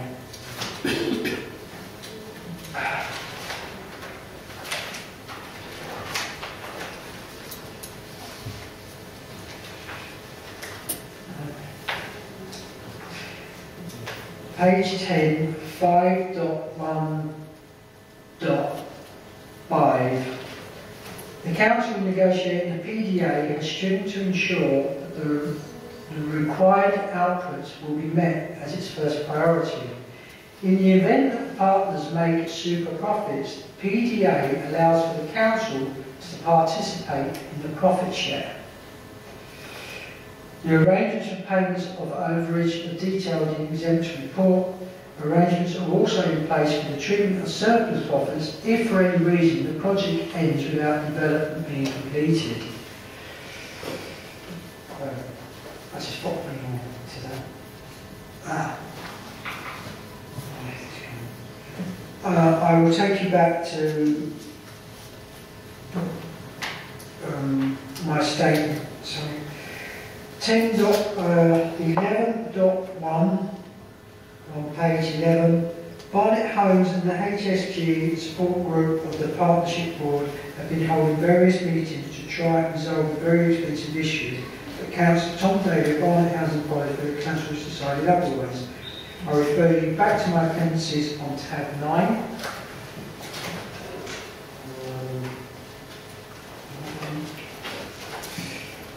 I refer you to the Cabinet Resources Committee that ended up I put in for 7 statements, 10 points of clarification, 10 requests for more information, and 271 questions. I'm sure you don't want me to go through all those. Then I then refer you to tab 10,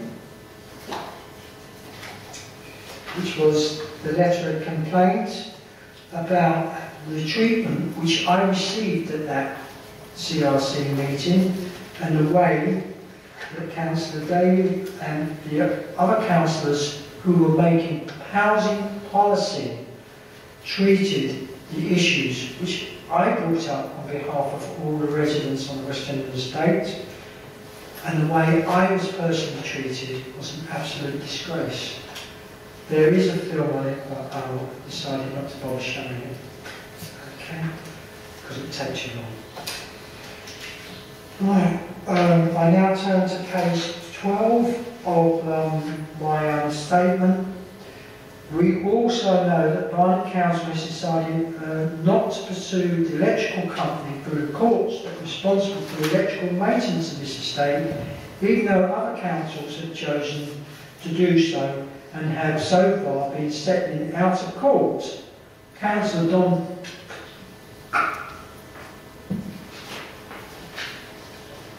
Tom Davey promised to pursue this avenue at the CRC meeting held in the Town Hall. I refer you to tab 8 on my appendices.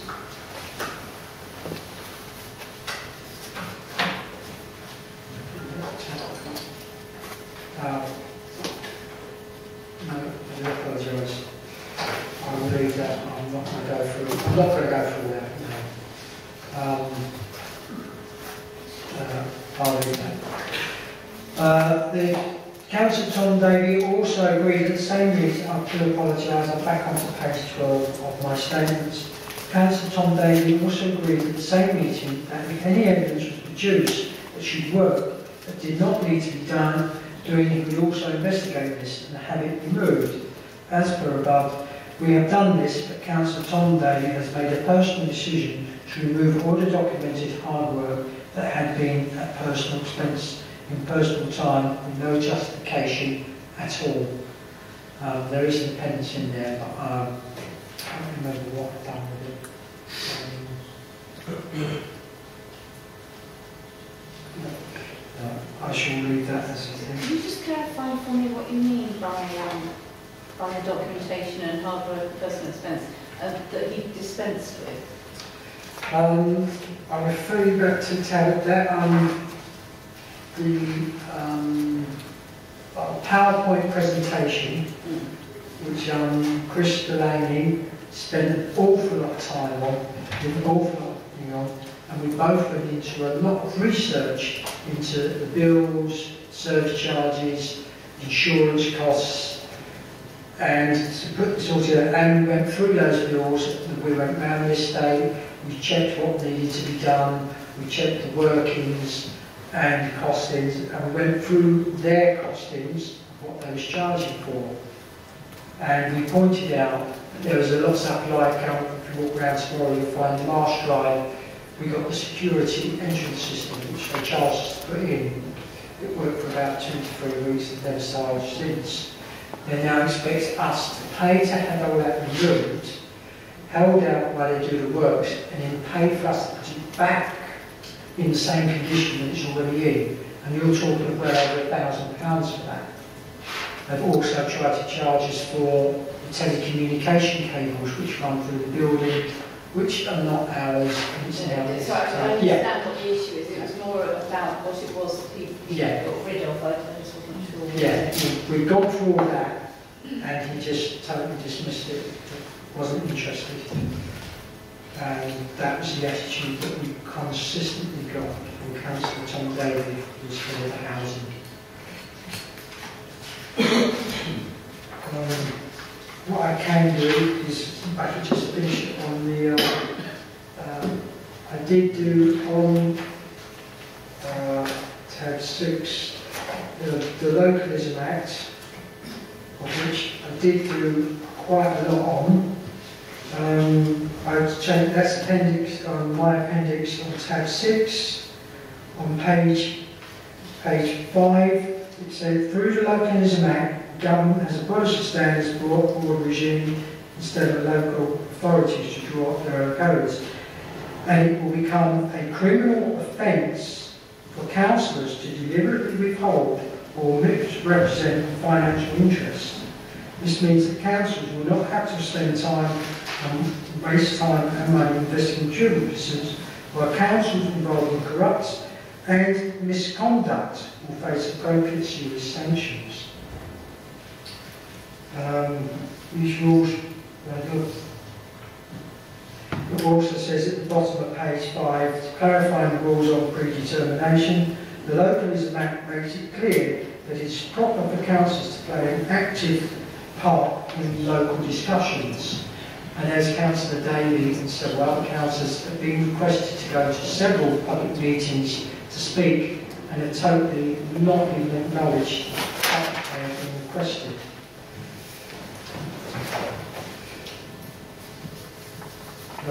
Page 8 of the same document, New Rights and Powers of the Committee. This Act passes a significant new rights direct to communities and individuals, making it easy for them to get things done and achieve their ambitions for the place in which they live. I.e. that refers directly to what's previously known as the RRG, which is now the Partnership Board, and the Residents Association, which is present on the estate. They should have both been parties to far more negotiations, far more information, of which they have both been restricted from. At the bottom of page 8, the community rights to be assets of community value, which also says that every town, village or neighbourhood is home to buildings or amenities that play a vital role in local life. They may include community centres, libraries, swimming pools, village shop parks, markets or pubs. Local life would not be the same without them. If they are closed or sold into private use, it can be a real loss to the community. This would also, just to turn over the page to page 9, to the second paragraph, the Localism Act requires local authorities to maintain a list of assets of the community, assets of community value, which have been nominated by the local community. We've listed York Memorial Park as an important asset for our community. So, when the listed assets come up for sale or change of ownership, the Act then gives the community groups time to develop a bid and raise the money in bid to buy that asset when it comes up on the open market. This will help local communities keep much larger sites in public use and part social loop. As we know, York Memorial Park was sold to Barnet at nil cost. But they could have sold it to us, I'd have given them the 15 sods for it, no problem. Again, because that came in, the Planning Act came in, they did the planning, the Localism Act was already in force. That means that the local communities should be informed, and they wasn't. I won't go, you've got at the bottom of the page, transparency over senior council pays, forget that one. Page 10 at the top, getting rid of fines, charges or crime for relative. The government is committed both to recycling and reducing the amount of rubbish we produce as a nation in the first place. We think the best way to do this is encourage people to do the right thing, and I just put getting rid of the current Tory Council, but that's my personal opinion. Right, moving on to page 12, there is a section which does for the planning descriptions, neighbourhood planning. Instead of local people being told what to do, the government thinks that local communities should have the genuine opportunities to influence the future of the place where they live. The Act introduces a new right for communities to draw up a neighbourhood plan. Neighbourhood planning will allow communities, both residents, employees and businesses, to come together through a local parish, council or neighbourhood forum and say where they link new houses, businesses and shops should go and what they should look like. None of this has happened. These plans can be very simple and concise or goes into a considerable detail if people want. Local communities will be able to use neighbourhood. Most want to see new homes and businesses, making it easier and quicker for development to go ahead.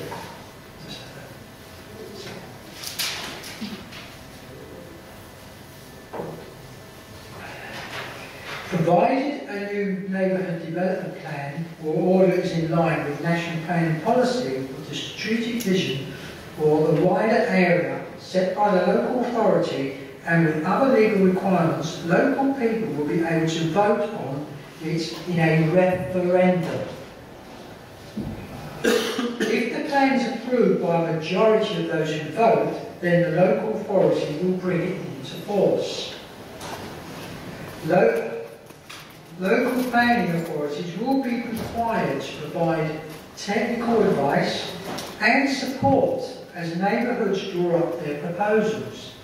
The government is funding resources to help and advise for the communities, none of which so far we have received.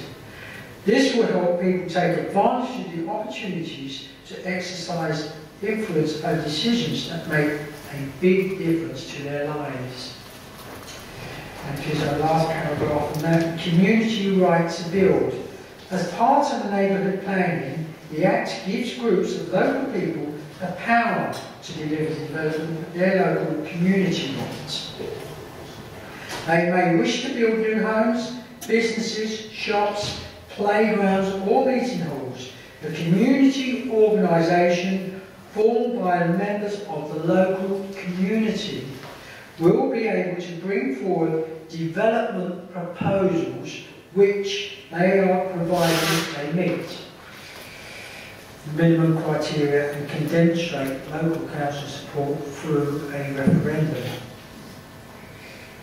I'll then move down to 1, 2, 3, the strengthening enforcement rules on page 13.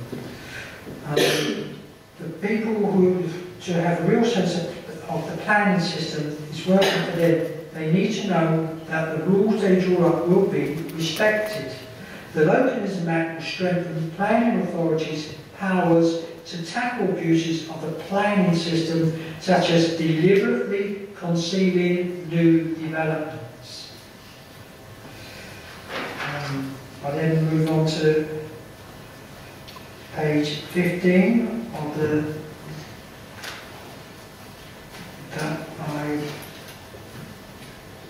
I've actually done that page. Page 16 of the same document, down at the bottom.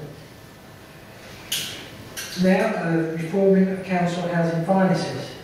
Now, instead of having to send money raised by the rent to central government and wait to see which year they share they get it allocated back, councils will be able to keep the rent and use it locally to maintain the social homes. This will give them a more predictable and stable basis to plan for the long term. So economically, it doesn't make sense that the council is now pushing out the majority of their remaining council tenants who pay the rent, which goes directly into their bank account, into housing association or private tenancies, which then cost them more, which means that we've got to actually empty those coffers, and then they have less council tenants in which to fill those coffers. So economically, it makes no sense at all. Politically, it makes a lot of sense. I'll leave it there.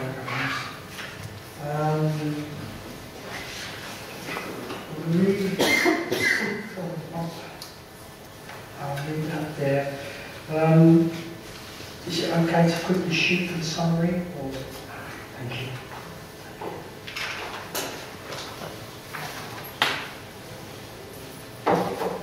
I am Miss Yasmin Parsons of 62 Marsh Drive.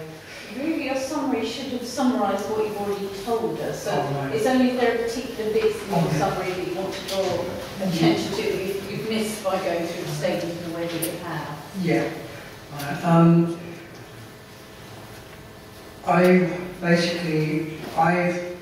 This has taken up a lot of my life, and it's been a lot. Instead of me being able to wind down and enjoy the company of my neighbours, friends and relatives from York Memorial Park or the Well Shop, I now find that I am constantly on call to worried neighbours and other members of the community because of the worry, stress and confusion caused by the partnership board, all of which could have been avoided. And this includes Saturdays and Sundays and evenings. Our lives have been put on hold indefinitely. There's basically this just being put on indefinitely. This doesn't just affect us. There is a massive knock-on effect with our family, relatives, and friends. This is a massive abuse of our personal human rights and our human rights as a community, as it affects us in every part of our lives.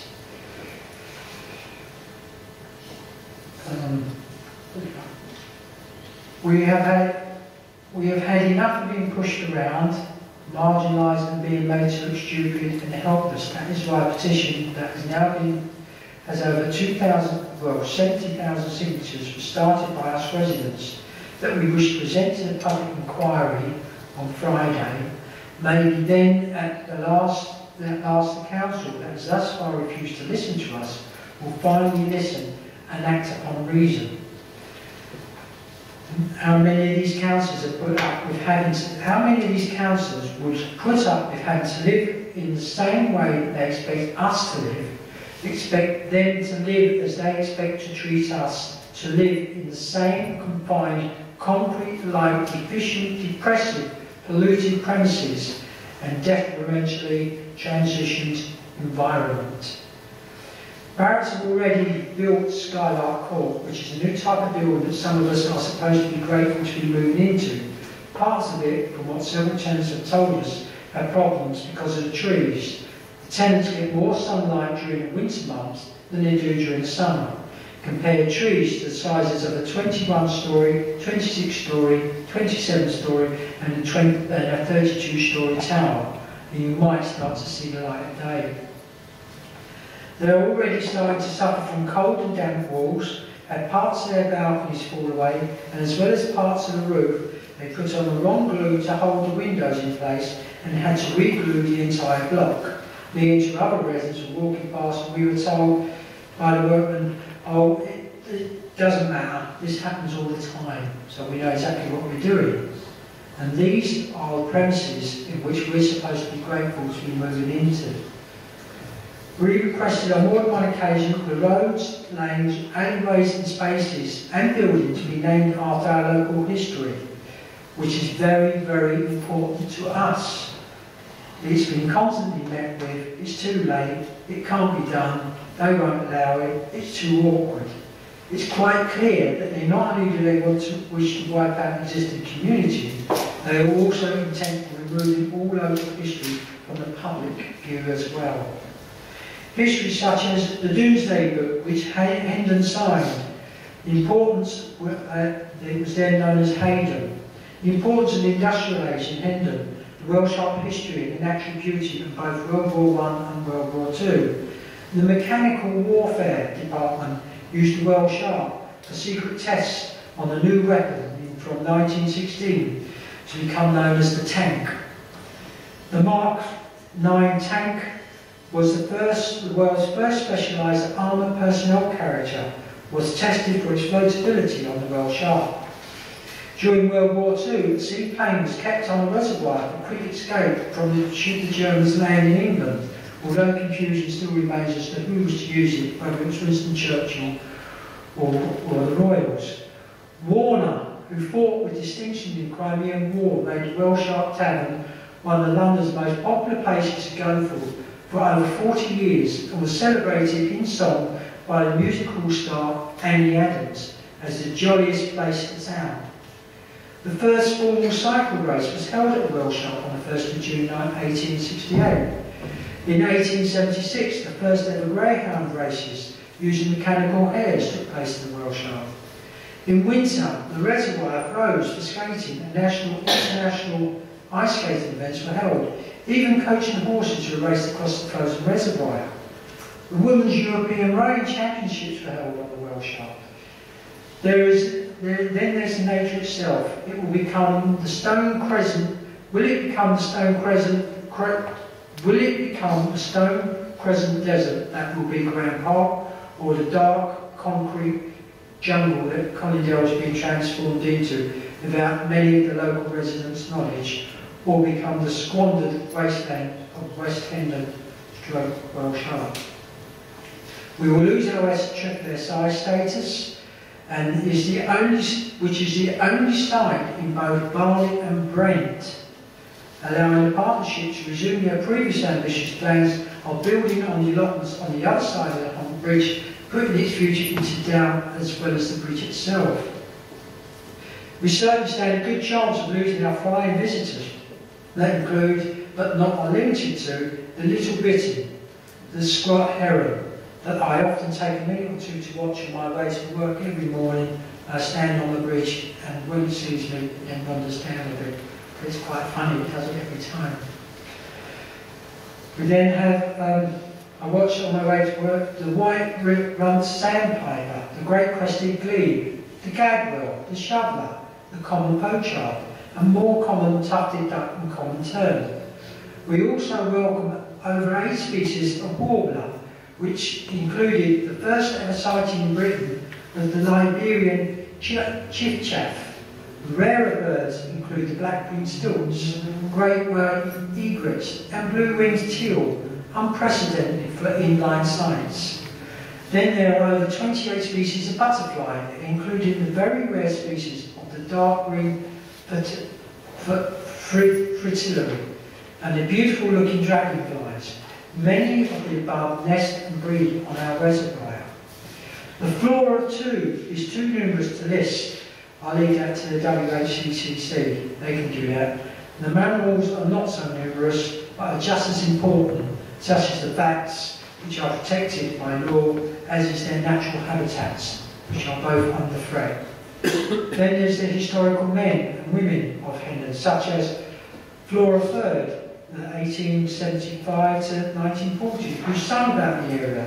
They sung the Old Welsh art was not as well known as the others, such as It's a Long Way to Tipperary, Pack Up Your Troubles in Your Old Kit Bag, Down at the Old Bull and Bush. She appeared in the very first Royal Command performance. Dorothy Lawrence, 1896, 1964, was the only British woman to fight in World War I. She dressed as a Tommy, known as Sapper Tommy Dunn, and joined the ranks of the 179 Tunnelling Company, 51st Division, Royal Engineers, and fought in the Battle of the Somme. That's 7 months away. In August, it will be its centenary, and we hope to have some sort of memorial, permanent memorial for her.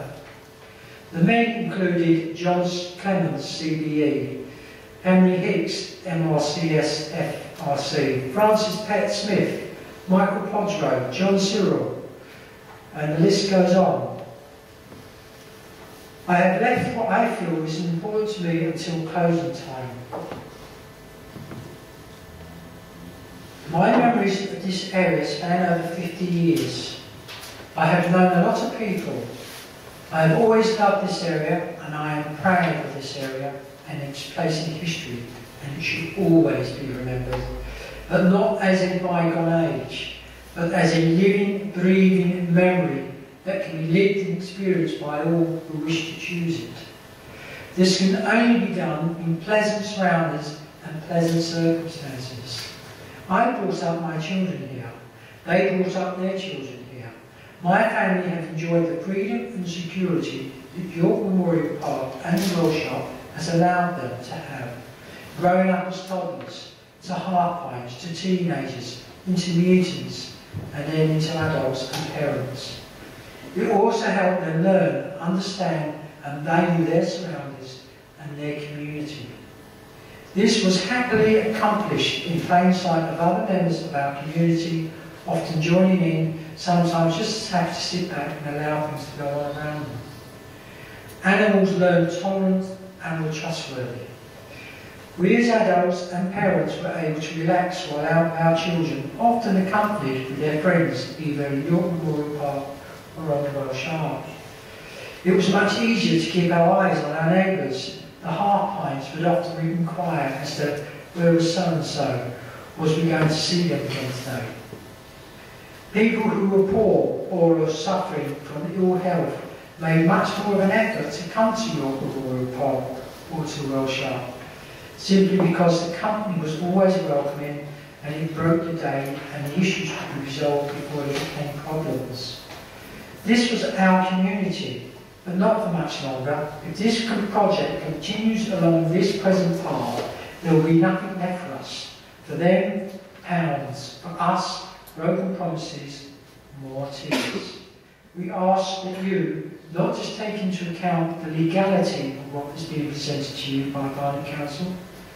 The original statements made by Councillor Brian Salinger and co. were the original project was for our benefit, the community's benefit. We are not benefiting. We were all promised by Councillor Brian Salinger and co. that we, the community, would not suffer as a result of the original project. We are all suffering. So far as our petition shows, the only party that is suffering, from this project are us, the community. All our human rights have been ignored or withheld, and we, the community, want them restored in full. Is that the end of your room? Mr. Want me to start again? Just then, from the things that you've drawn to our attention, the RRG, I've got a note, pages 10, 15 and 25 to be considered as extracts. If you can hand those to Mr. Wilson in the break, I'm sure we'll be able to sort out that copying. I don't know, Mr. King, if you want to see that beforehand. No, that's fine. In which case, you'll chance to cross it down. Will you get? I mean, Do you want to? I don't need a break. Well, I just wondered if you want to break. I'm quite happy to go straight into it. Okay. I do have some questions. Not a huge number, I don't think. How long do you think you're going to be before we make a decision on a break? Could be 3/4 of an hour. Okay, well in that case we'll take a break now. We'll just have 10 minutes. Okay.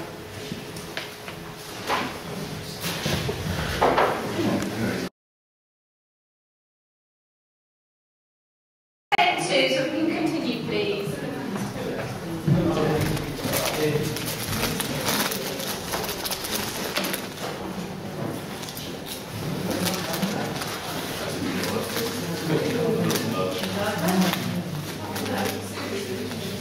Miss Parsons, are you ready to come back?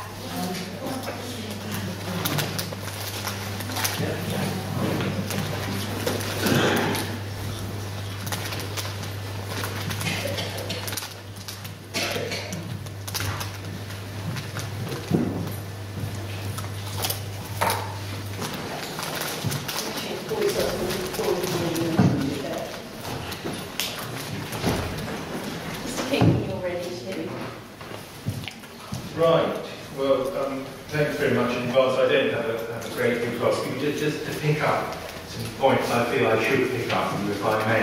I'm just going to ask you a few questions about the pledge. I'm not going to go through every single pledge, because that will take quite a long time, and our evidence is clear on that, and we'll refer to it in our closing. But can I first of all just clear up one point? Do you remember that when I asked Reverend Hawkins yesterday about the reference to York Memorial Park remaining untouched? He passed that on to you. And as it happens, I haven't forgotten that. So I mean, if you've got the pledge, I mean, it's a core document. You've also produced it in your appendices, and obviously you're very welcome to use your document, which is your appendix. Your appendix 2, or CDA 21, but most people, your appendix 2 is probably closer to hand. I've got that. Is this, I mean, first of all, am I right that it doesn't send a pledge that York Memorial Park will remain untouched? I haven't found it anyway. well, none of the actual references does it state that York Memorial Park will be untouched, or accounts only refer to it as York Park. But there are several references in the RRG. The only issue is the account that when they was doing these, they was thorough in regularly missing off dates of the documents. So are actually dated to. This is before your time, Ahmed, so you don't have to worry. Sorry, I didn't really understand the answer. Well, as I said at the beginning, if you do yes or no, and then qualify. I do apologise. No, there is never a statement that says that nothing that York Park will never be touched. But there are statements in saying that there would be changes to York Park. In the pledge? In the pledge and in previous meetings. Yes, as far as the pledge is concerned, if you look at page 5,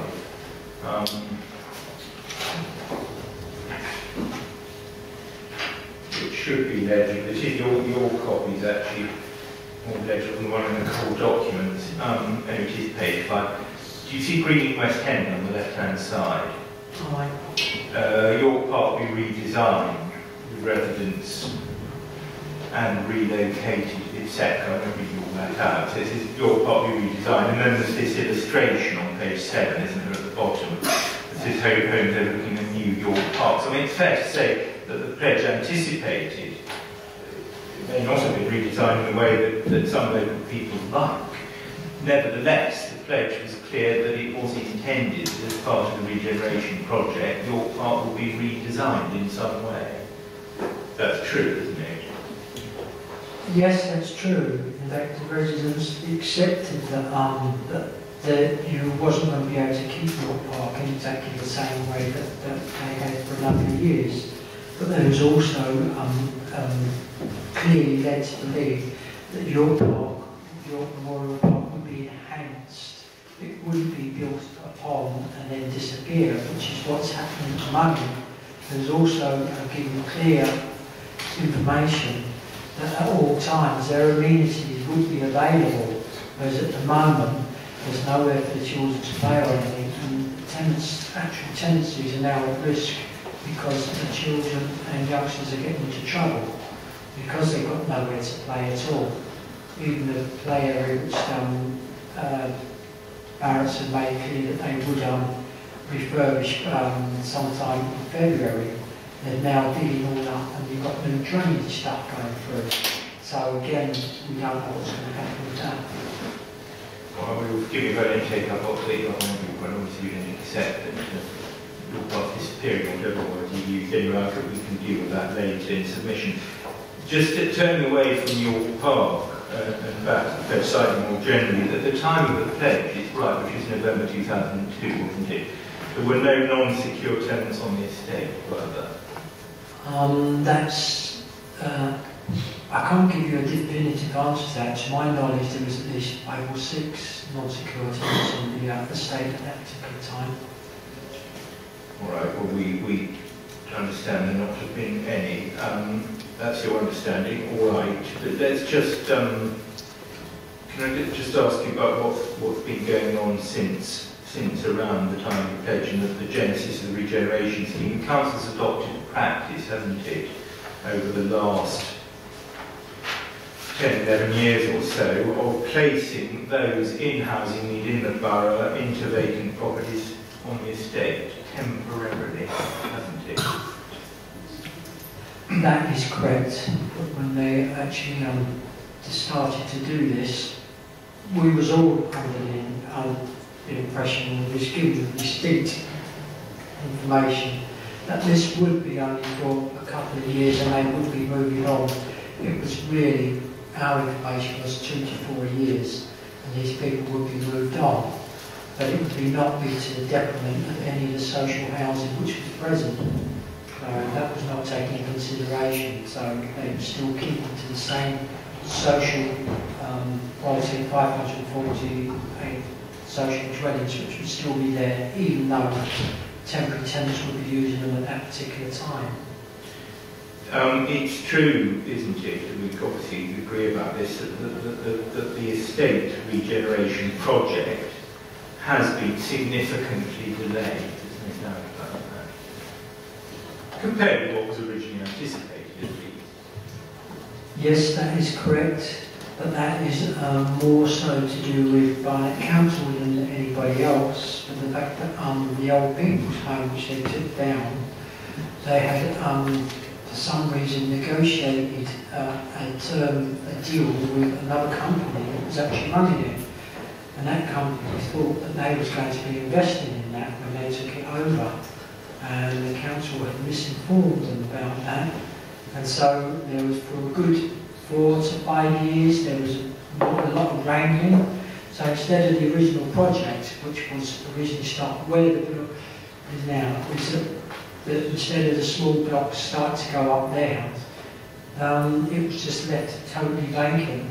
So it wasn't Barrett's fault, it wasn't Metropolitan's fault as far as I understand it. My understanding it was completely and utterly down to Barnet Council trying to put a fast one with a different company altogether. Of course, the whole I don't know enough about that to ask you about that. I'm really not concerned. My questions, at least, are not concerned in attributing blame at the moment, at least. There have been significant delays, but everyone recognises that. But those who have been given accommodation in the way that we've agreed has happened, that is putting those in housing needing to vacant properties on the estate temporarily, will have been given non-secure tenancies, haven't they? That's what's happened. No, I disagree with that. They are long-term council tenants. They were given council tenancies and placed in long-term council temporary accommodation. That's what they were given, and that's what they believed. Some it was made quite clear with people that I talked to, quite a lot of them. They thought this was temporary accommodation, and they would be moved on to another accommodation. Others was told, well, you'll be here, it's temporary for 1 year, then you will be made a secure tenant. And that was the information that they was getting, and that's the information that's basically come back from a lot of meetings with the council as well. Again, there's a disputed fact about that. Let's go to page 7 of the pledge to see what this says. Your new home, our pledge to you. Have you got that page? Yeah. Thank you very much. New modern homes are built on a phased basis to replace existing homes on the West End estate, and at that stage remains in place. Existing resident council tenants and owner-occupiers on the estate will be offered a new home in the new West End. Now, that was, and then existing council tenants will have a choice of that order. As I said, I'm not going to go through all of these, but at, that first, sorry, let me put a question. That first bullet, existing resident council tenants and owner-occupiers on the estate will be offered a new home in the new West End, was obviously directed towards those who are existing resident council tenants and owner-occupiers on the estate at the time of the pledge. That must be so, mustn't it? Again, I have to disagree with you. I mean, the word existing resident council tenants and owner-occupiers on the estate will be offered a new home in the West End, in the new West End, means that any tenant that was there when the scheme was going will be existing. The fact that they actually confirmed it in the RRG reports of 2005 confirms it. The fact that also that they're down to bullet point 4 is also says the same with usable floor space. That was also confirmed. But yes, I would say existing council tenant was just a terminology. Whoever was living there at the time when this scheme would be running would be existing council tenants. Right. Therefore, those people would be entitled to secure council tenancies under that scheme. Okay, well, we don't agree about that either, unfortunately, but I'll move on. Secure, so far as current secure tenants are concerned, they are being and will be rehoused in the estate. That's correct, isn't it? In a new property. Again, I have to disagree with you. At the moment, the unsecure council tenants are being pushed. I mean, Skylark Court is virtually hived off at the moment from the old estate. The new building which they're putting on the traffic island, again, is separate from the estate. You've got that gyratory system which is running around. It's not expected to disappear for at least another 8 years. And as far as the new information which we seem to be getting through, is that the station road will no longer be widened. That's been shelved. So that gyratory system will stay there. So that will be permanently another section of an estate on Perryfield Way because they're not going to be widening the station road. So where's that information come from? Yeah. Well, that information has come from the people who live in the flats that next door to the Deerfield, which has been currently pulled down. And when a question was put to them about, when you move now, they said there's no chance of you moving now in the next 5 or 10 years. Well, the works of Station Road aren't being done now. That's true, but they are still planned to be done at the appropriate stage in the regeneration project. You're not suggesting that they've been shelved altogether, are you? Those Station Road widening works? They haven't been, as I understand it. I can't say. All I can say is the new information which has just actually started to come through from last night and today means that it puts another question mark up on the actual the phasing of what work is actually going to be carried out. It doesn't put a question mark over it at all. Why did it put a question mark over it? It's always been made clear that the Station Road improvement works were not being undertaken. This is indeed explained in our evidence, were not being undertaken at the present time as part of the Phase 3B and 3C works. They would come forward at a later stage. But the Deerfields had been acquired by agreement in advance of those works taking place. There's no confusion about it. It's only confusing if one misinterprets bits of information as possible. If I had that information, I'd be able to make a confirmed, informative decision on that. Because I don't have that, I'm unable to, and I have to, a lot of information, I have to listen to Chinese whispers. Hopefully they are wrong, but I can't dismiss them either. Can I just, take you back a bit, because I wasn't clear about the answer.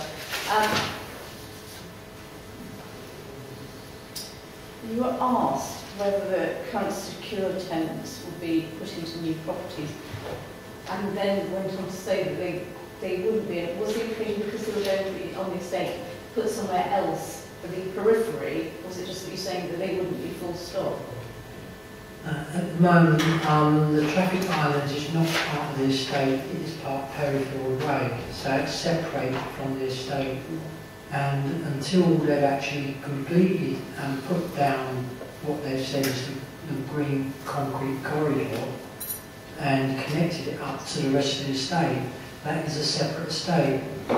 So you're not saying they're not being rehoused, but you're saying they're being rehoused somewhere out of an area you perceive as being part of the estate? That's correct. Yeah, I just want to be clear about that. Thanks, I've written no because some will be in the middle of the gyratory until this is closed. Thank you very much. It's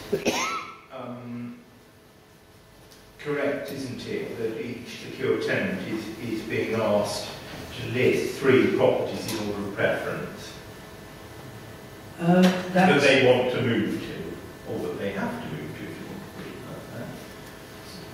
They've been requested to list 3 properties, that is correct, but quite a lot of the properties are not suitable, and some of them are only listed 1 or 2. As you've got with several of the cases which I'm dealing with the secure tenants, the properties are not suitable for their personal needs.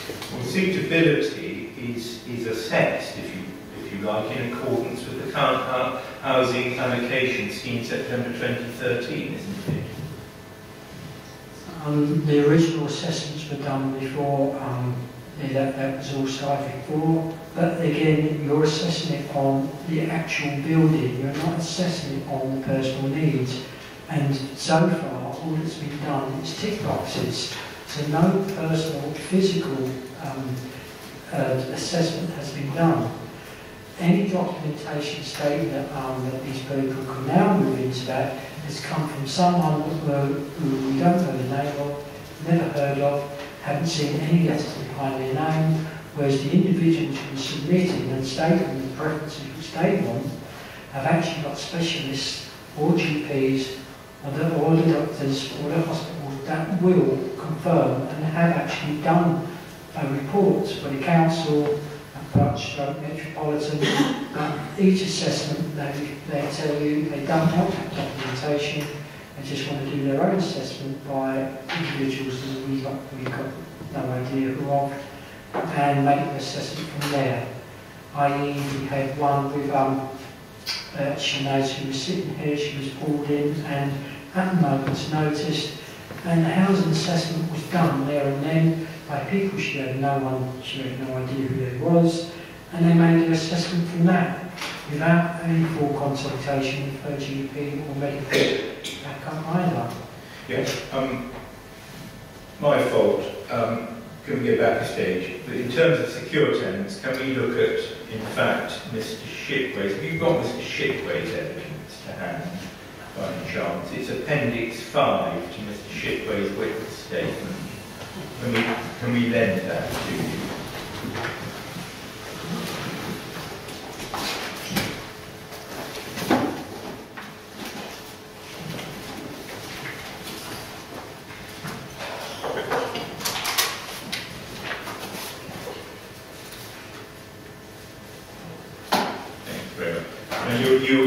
You know this document, I expect. This is West Hendon Regeneration Secure Tenants Moving Path.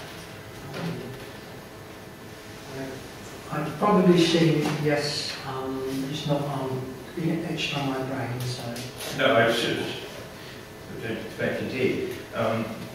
But on page 1, we see the first page, it says the residents regeneration will work with the Council Metropolitan to develop the promises included in this document. That's true. It is a statement of fact. To your knowledge, or do you not know? Could you... I'm so sorry. First page. Yeah. Right, the very first page.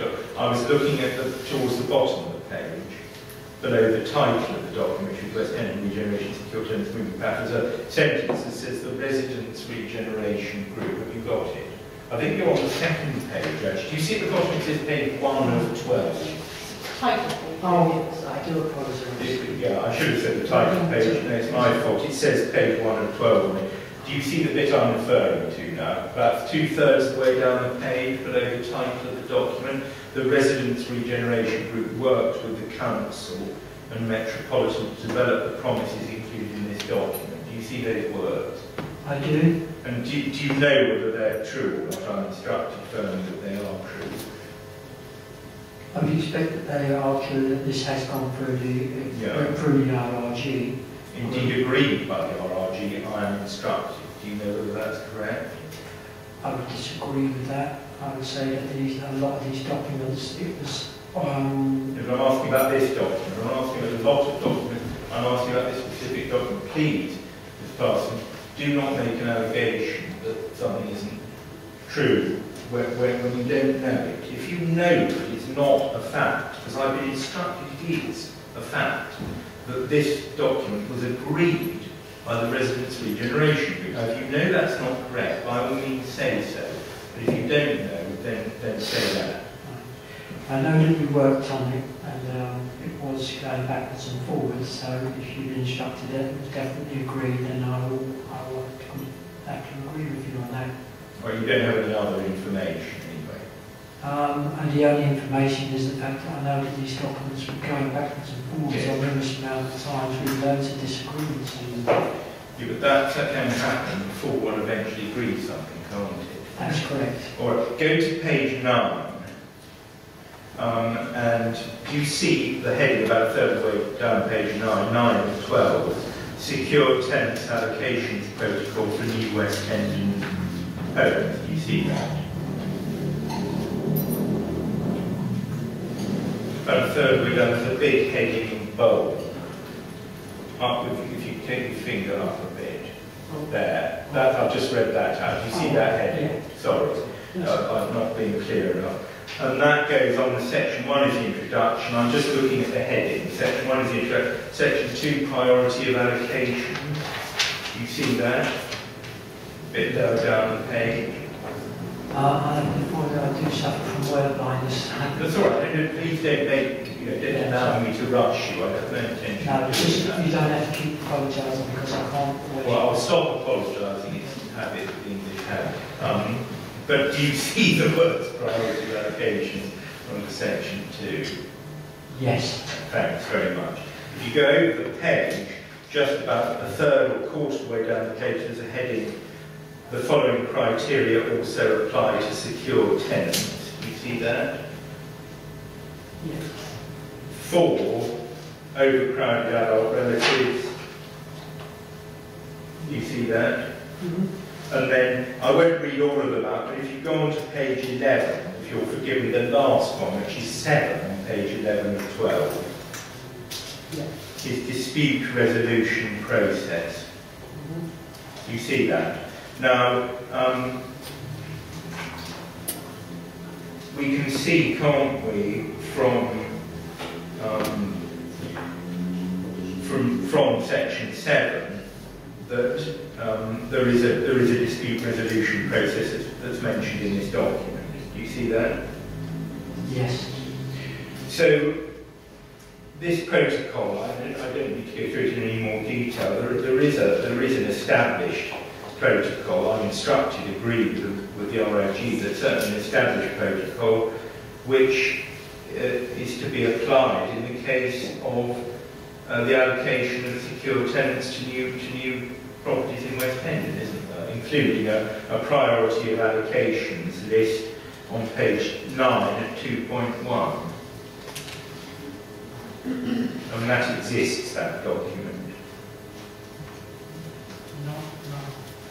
Oh, page 9. Page 9, section 2, priority of allocation. What I put it to, just to be absolutely clear, is that there is this established, I'm instructed, agreed protocol for allocating properties to secure tenants in the new West Hendon, and it includes transparently an explanation of how applications are to be prioritised. That's right, isn't it? That's correct. But then again, if we go back to the pledge, that was transparent and that was agreed, but that kept being changed and not adhered to either by the council. All right, well, that's all I'm going to put to you on that, I think. So far as owner-occupiers are concerned, and I think I would deal with this briefly because the facts are tolerably clear. On page 11 of the pledge, sorry to jump between documents, apologising again, page 11 of the pledge, so that's your appendix 2.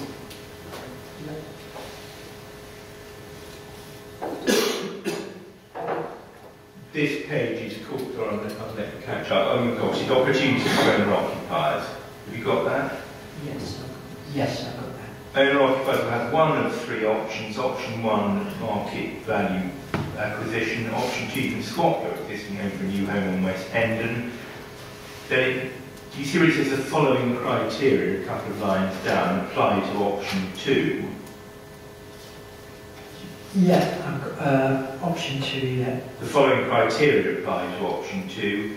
The second one of those is if the value of the new home is greater than your existing home, a swap will still be possible provided the value of your existing property is at least 50% of the new property. You will not pay any rent on the remaining equity held by Metropolitan. Those conditions are still in place, aren't they?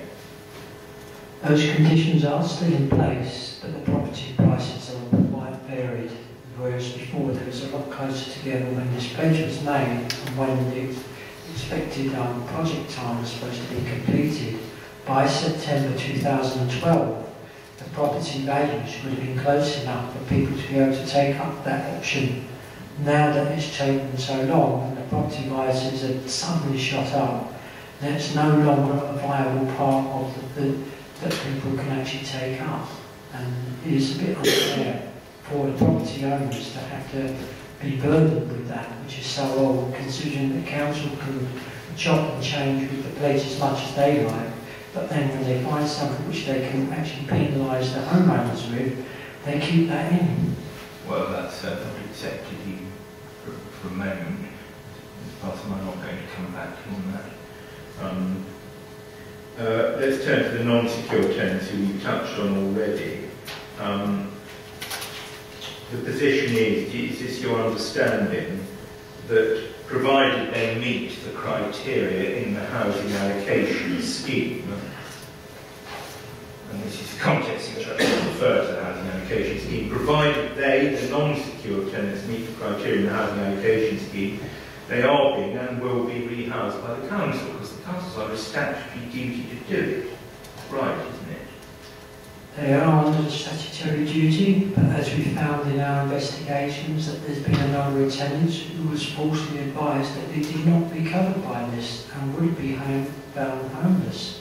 The other issue is the fact that there's a statement with the housing officer who has been running that show on the lot, has been found to deliberately be misinforming the tenants when he should have been actually helping them, and the fact that it still remained that these people were being assessed. Let's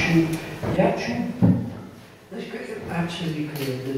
The statutory legal requirements is being followed. So if you're legally required to move from, if you've got 2 children to a 2-bedroom house, that's not being disputed. What's being disputed is the fact that the personal issues that surround the individuals and the families, which are also statutorily supposed to be taken into consideration, are not being taken into consideration.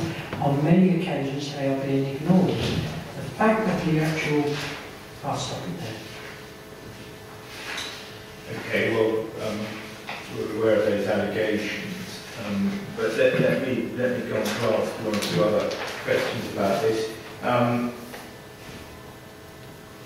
The fact is that non-secure tenants who have so far been rehoused by the council from this estate, all but one, I think it's 50 out of 51 of that sort of order, I don't remember the exact figure, if I'm radically wrong, I'm told, that all but one have been rehoused within the borough, haven't they? That's what the information which the council have told us, but I have to say that's what they told us is correct.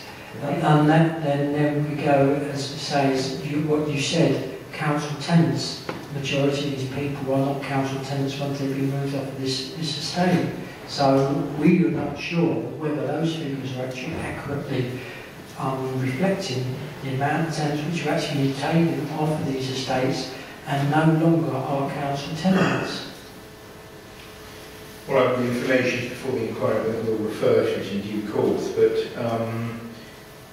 if a non-secure tenant, Barton, thinks that the council is not meeting its statutory responsibilities, and or, to take your specific example, that relevant personal issues, medical conditions and things of that kind are being ignored, if that is what somebody thinks, then, first of all, can you turn to the housing allocation scheme? Now, do you have this? This was handed in earlier as a replacement for Mr. Shipway's Appendix 6, which is, so it was a separate document, but that's it. Thanks so much, Mr. Noel.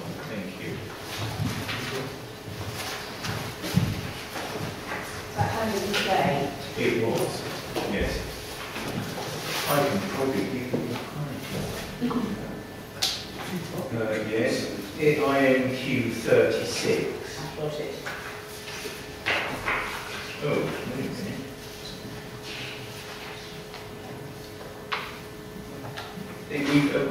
We've got this now, we've now got 2 numbers, this document. The 17 and 30, it's already disappeared, have two numbers. That's it. I've got in as 36 anyway. So. IQ17 is also called the Housing Allocation Scheme, September 2013. It is, I will correct that. All right, okay, should we call it 36? We'll call it 36, we'll see 17 to blank, I think. IQ36. All right, Hendon, sorry about that. You don't have to worry about the number as long as you've got the document.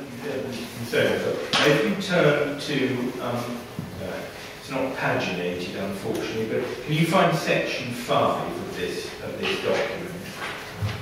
It's about halfway through, maybe slightly over halfway through. Is that procedures for appeals? It is, thank you, Ms. Parsons. It's procedure for appeals and review. So, a dissatisfied, non-secure tenant who thinks that their needs are not being properly considered, if I can put it in that way, first of all have the right under this scheme, don't they, to appeal the decision. Just to be a bit more specific, perhaps, 5.2, if I may, if applicants are unhappy with the decision made under this policy, should in the first instance contact the housing officers dealt with their case and explain why they think the decision is not reasonable, and then they get notified within 2 days if the decision stands and why. That's right, isn't it? That's what states on the document, yes. And then 5.4, if the applicant wishes to take the matter further, they can ask for a formal review of the decision within 21 days, and then certain things happen. I won't read it out, but they have to make a representation, they can put in information from medical and other specialist advisors, and then the outcome of the review is given. And where there is a formal review,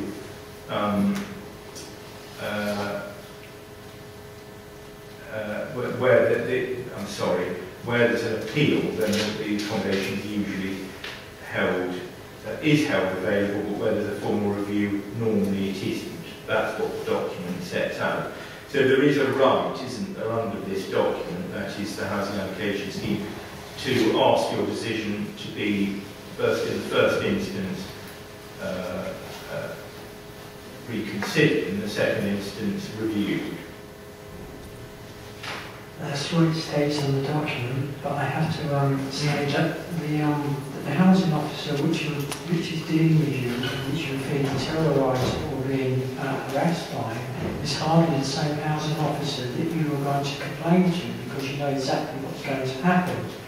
The second thing is that we had a couple of people who have gone through this process, and basically what they're being told is, if you don't like it, there's the private sector, there's the door, off you go. They don't not trust these people. Most of them have never read or got a full document of this.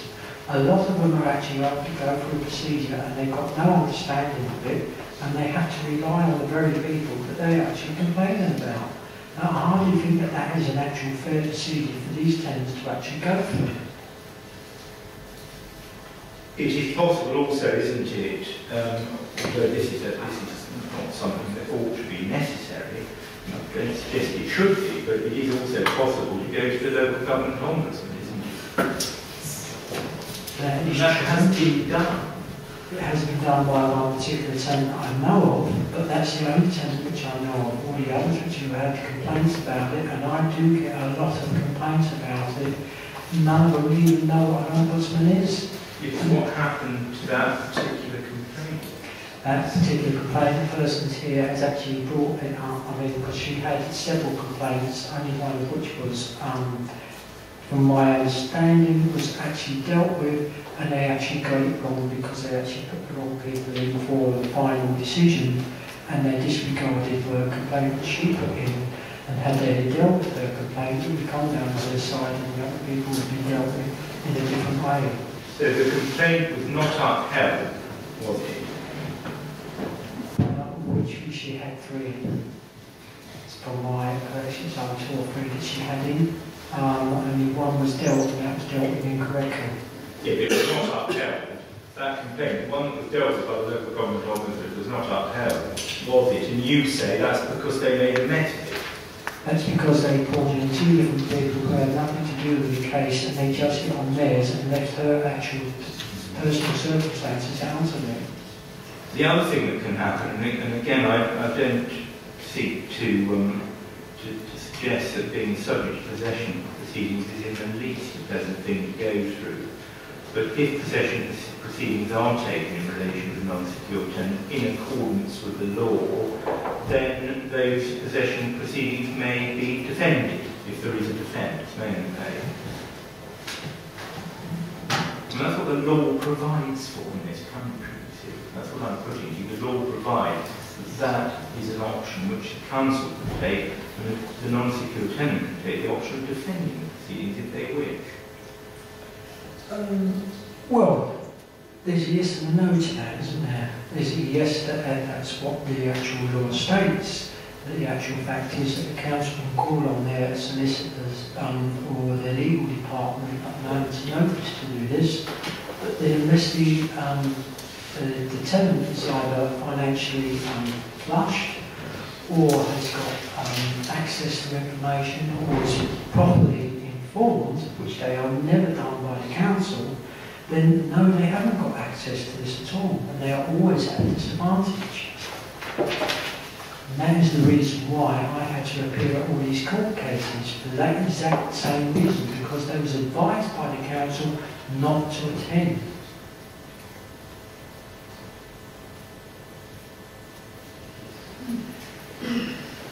It's fair to say, isn't it, as I think I said in opening, I know I said it in opening, that these issues that you've raised, that people's needs aren't being properly taken into account, that they're being told not to attend court when they shouldn't be told any such thing, matters of that kind, and not matters which the inspector is able to resolve, is she? It's not her role to resolve those matters.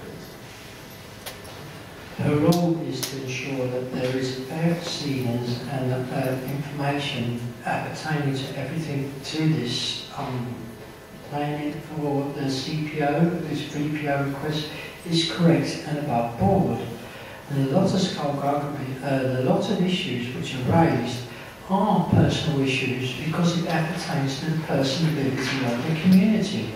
They're not about bricks and mortar, they're about homes and individuals, and the way that these people are being treated, and their rights. And it is, as it's clearly states in the statement of whatever it is the council put in, that this is for the benefit of the community, and it is to benefit them with all the social aspects. But so far, this has been taken away from them.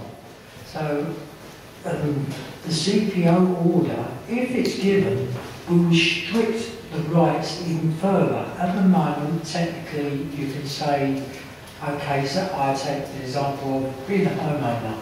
I can still go out to the market and flog my property.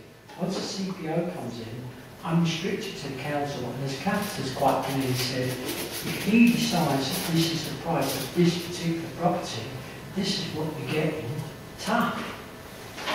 And that is not a fair open market. That is a closed market. Well, again, forgive me if I don't take that up. You didn't accept that at all, what you've just said. But I put a question, and I'm going to move on. I hope more briefly to the question of consultation. Could somebody give you? Oh, actually, before we do that, I think I may as well deal with this document again. That when earlier today, the minutes of the West Hendon Resident Regeneration Group Annual General Meeting held on the 1st of April 2014, which hasn't itself an inquiry document number yet, I don't think. Right, that document. That might go into 17. IQ 38. Or 17. It could go into 17. If you want to use Put it to 17, that's fine with me. I want to use the number. Anyway, again, you've got the document. You were at this AGM, weren't you? see your name second in the list, Jasmine Parsons, under those. Yasmin, I'm sorry, I keep mispronouncing your name. But President Yasmin Parsons, President of the RG Committee member. Do you see that? That's correct. 1.1 is the only paragraph I want to draw to your attention. I asked about the chair is Julie Lynch, the then chair of the RRG, opened the meeting, summarised the achievements of RRG the previous year. We secured that non-secure tenants will have their removal costs paid and persuaded Barnet and Metropolitan that tenants who moved to Skylark Court on a Metropolitan tenancy could retrospectively be granted council tenancy if they wished. We set up the homeowner support group. We continue to raise the problem lack of options for leaseholders. We maintain pressure on the council to produce communications to the estate that are understandable, sensitive and drafted with enough notice for us to comment. The partnership board will continue this and deal with other issues that are of concern. So, I mean, it's fair to conclude from that first paragraph of the minutes of the AGM, isn't it, that the RRG performed, now the partnership board, performs a valuable function. I can't deny that, but there's shocked you there, didn't I? Really? I'll have to try harder. All right, got a nice up, you said. Yeah, what's been stated on there is what has been really hard fought for. It wasn't given to the people on the committee. These are things that was begrudgingly given in a lot of respects, and it's still, even up to today, we're still looking at the fact that the communications is still a problem, even on the partnership board today. That hasn't changed. 1 minute it's yes, it's okay, and then exactly the same thing comes through again. Exactly what happened with the planning commission, which went through this business. We was given 1 day's notice to be able to read it and comment on it, but the time to be able to comment it at the committee meeting for council has already passed. That's hardly good communications. So as far as that's concerned. Well, that point was raised and dealt with perfectly right. I mean, the ROG there is to raise problems and issues. You may say, well, it shouldn't have been a problem in the first place, but the RRG there is to raise problems, and they are addressed in a genuine way as part of the RRG and now the RPP, aren't they? They may not all be accepted. That's a different question. Nice. How can I say this more succinct? Right. The group has been going on a long time. There's been lots of things which haven't been able to accomplish. There's lots of things that have been accomplished. The one main sticking bone throughout the entire history of this board has been the communication and the free flow of information. Too many times information is either brought to the table late, it is either brought to the table incorrectly, or it is put to the table in such a way that the members, that the resident members are made to believe that it's already been done. So whatever's been agreed to, it's already been agreed, but it hasn't. So therefore, they don't change some of this stuff because they've got the misinterpretation. The thing with some of these which come through, my brain is pretty good. The homeowner support group was set up because consistently throughout the years, the homeowners was not getting their issues held because you were talking about 2-hour meeting once every 3 months. Now there's a lot of issues that go on in between time. The committee meeting once every month, that's a 2-hour thing. And in the last 3 years, most of our time was taken up with changing the RRG to the partnership board. There was a lot of fighting going on in between there. The once every 3 months for these meetings doesn't allow the homeowners any real input or anything to adjust to their issues. During this time, the non-secure tenants were completely being ignored. It was a long, hard struggle to actually get them there so that they could come up with a thing.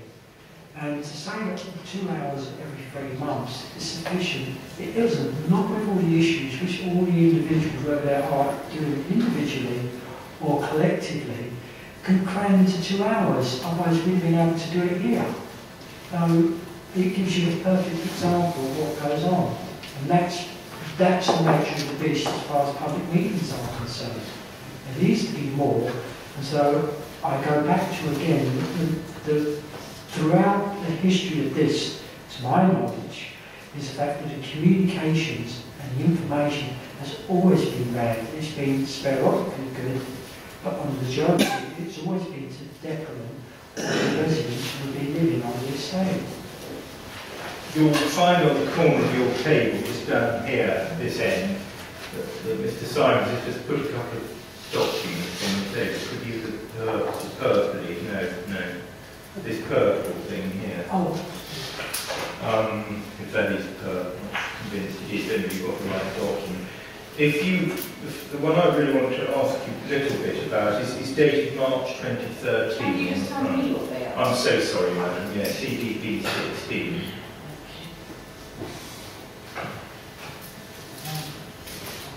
CDB 16. 16. It's not in a file like that. It's a statement of community involvement. I'm sorry, I completely forgot that I mentioned the document.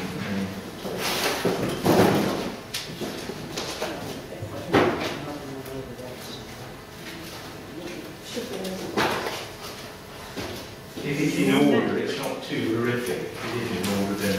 No, it isn't in order at all. So can we...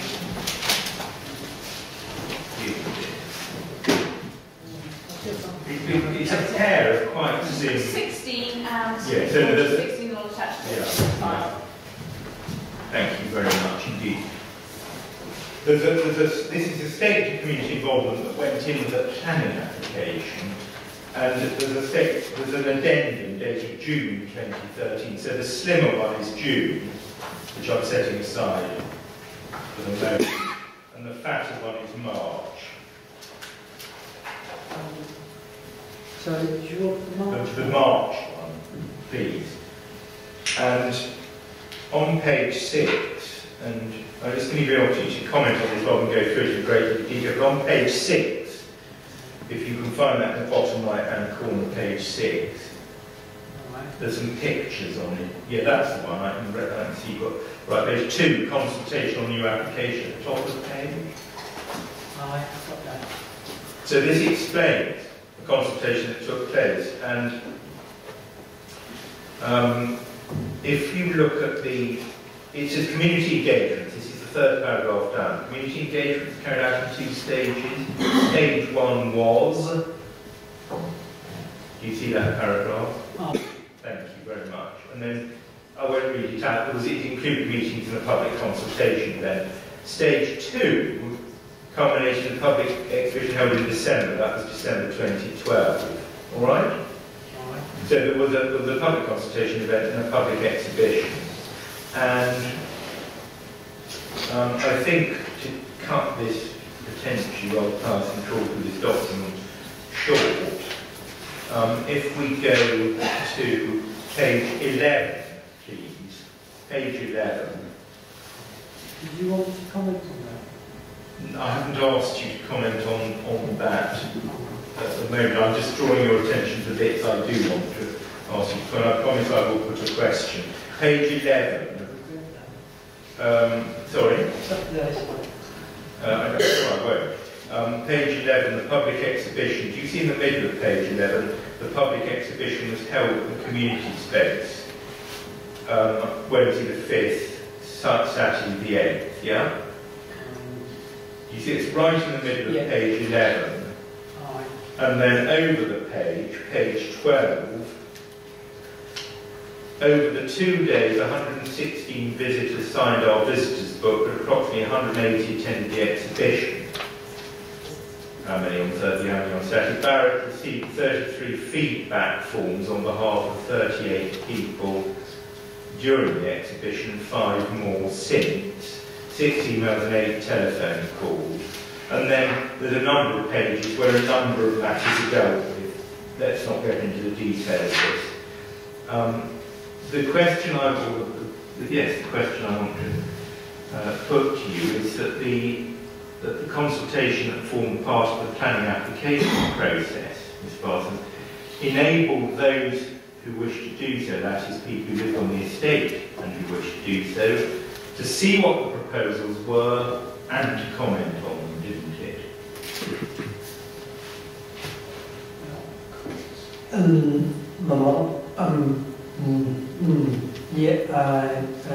Yes, but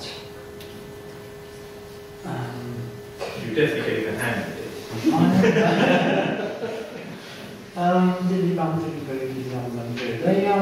The one for Saturday was the exhibition. That's correct, yeah.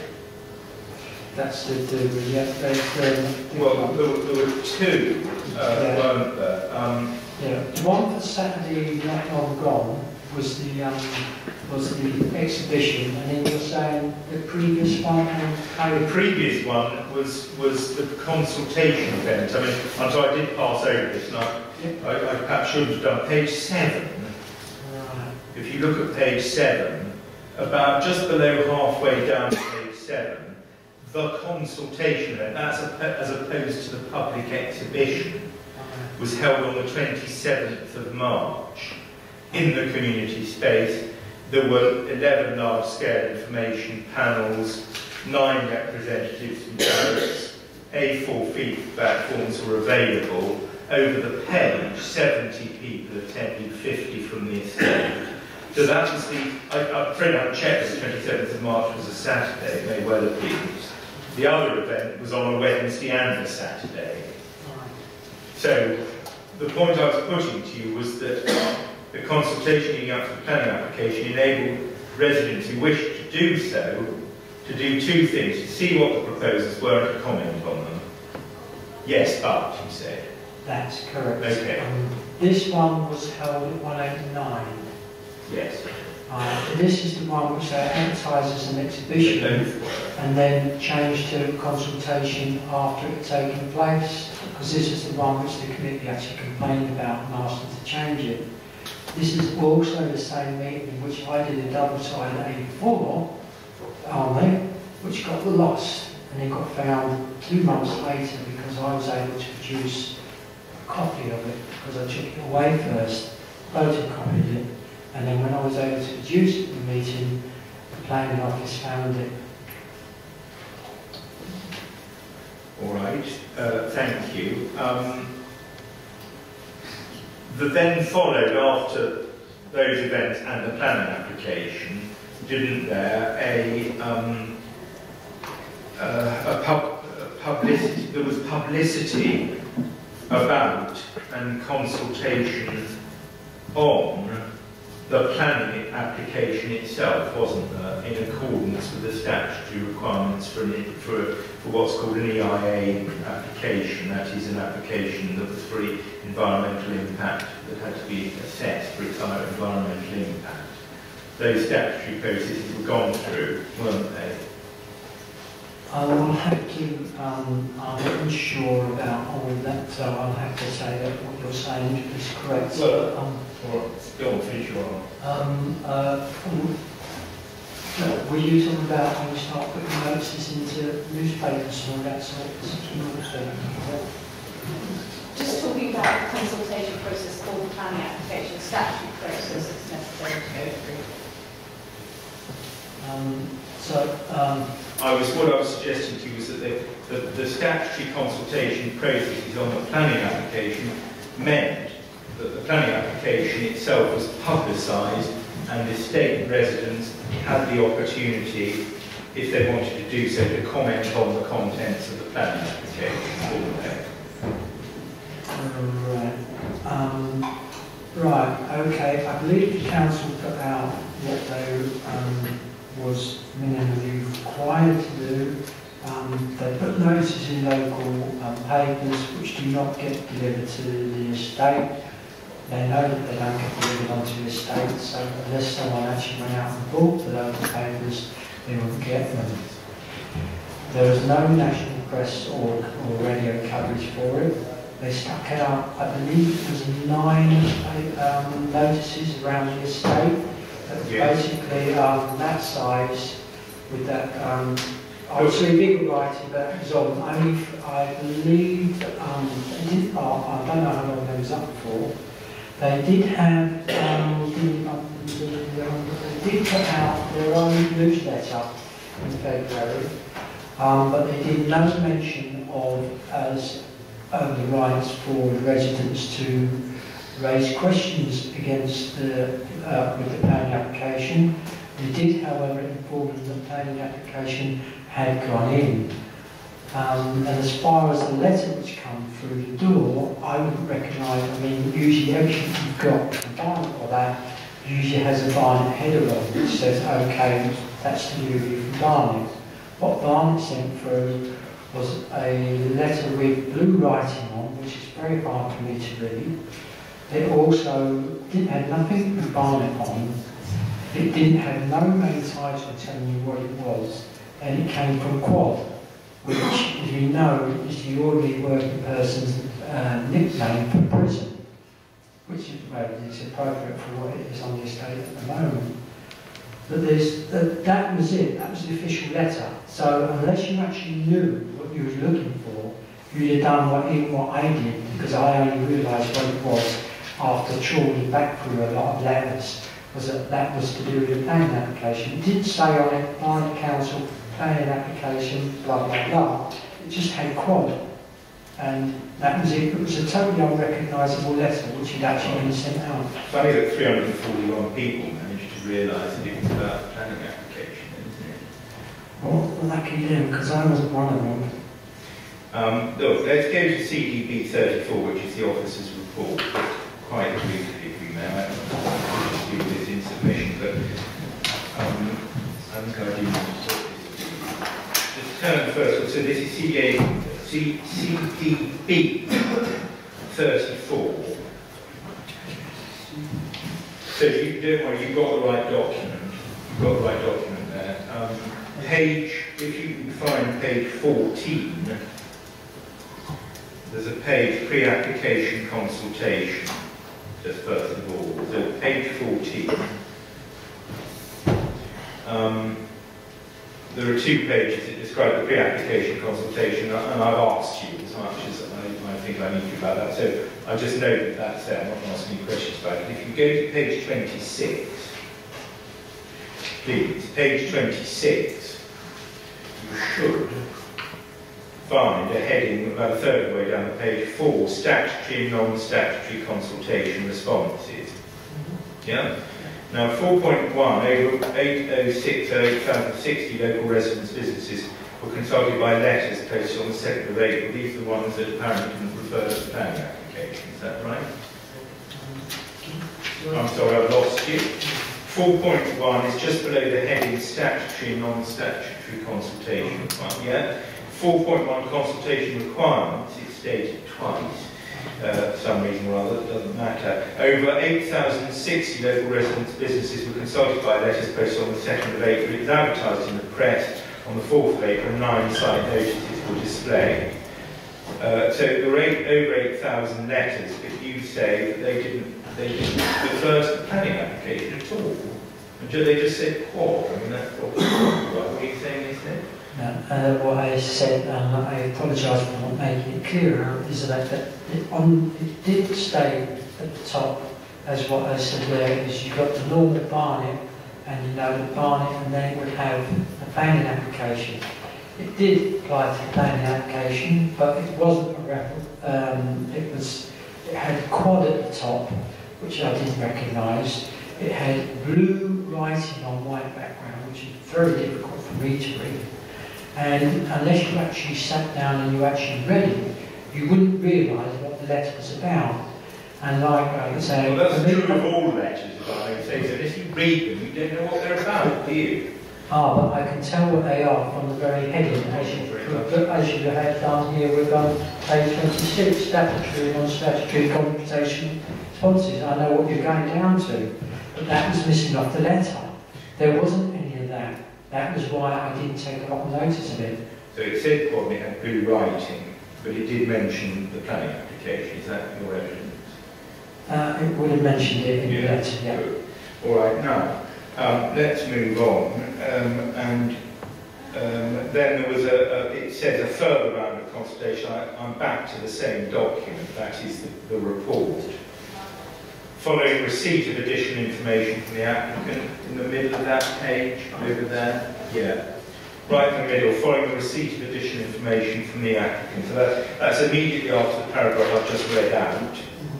A further round of consultation is undertaken for a period of 2 weeks. Letters were circulated again, and a further postal consultation, this is the third paragraph, was sent to a number of residents following contact suggesting they hadn't received notification. So people said they hadn't got the letter, and also there was another 2-week round of consultation. And we'll come back to the appendix in a moment. But it's right, isn't it, 4.2, that the committee report sets out a summary, this is what it says, of the representations received, and the issues raised below are addressed within the relevant part of the report. That's what it says. That's correct. All right. And then comments from residents, 4.3, right at the bottom of the page. A total of 341 letters and emails have been submitted. 340 objections, 1 no objection, and then they're summarised, and I won't go through that, go on for a number of pages.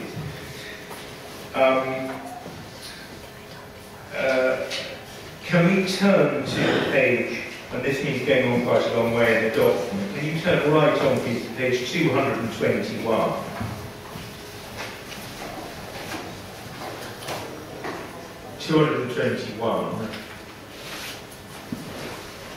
Appendix 3, I think the report says it's in Appendix 4, it isn't, it's Appendix 3. If you find page 221, can you see the heading Appendix 3, Summary of Consultation Responses? Yeah? And that, obviously not going to go through them, but that goes on, first of all, with statutory consultees.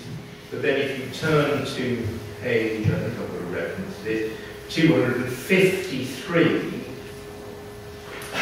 by which time you've got the statutory consultees and people commenting on the Welsh Harbour issues and things. We come to local residents. Do you see local residents at the top of page 253?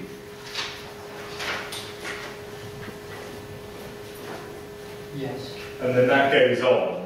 I'm not making a particular point about a number of pages, but as a matter of fact, it goes on to page 285. All right? Now, I haven't been through that in detail at all, but it's fair to say, isn't it, and I should certainly suggest this to the inspector, that whilst you and other objectors to the planning application, indeed to this CPO, would no doubt disagree with the officer's assessment of the application, it's fair to say, isn't it, that the issues that were raised in the objections by residents were comprehensively addressed.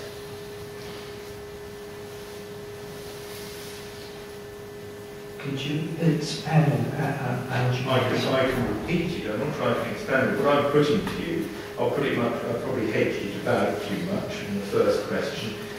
Let me try and put it more simply. You might disagree with what the officer, with the views that the officer came to about this, but it is fair to say, isn't it, that the issues that were raised in the residents, the 340 letters of objection and emails by residents, were comprehensively dealt with in this report.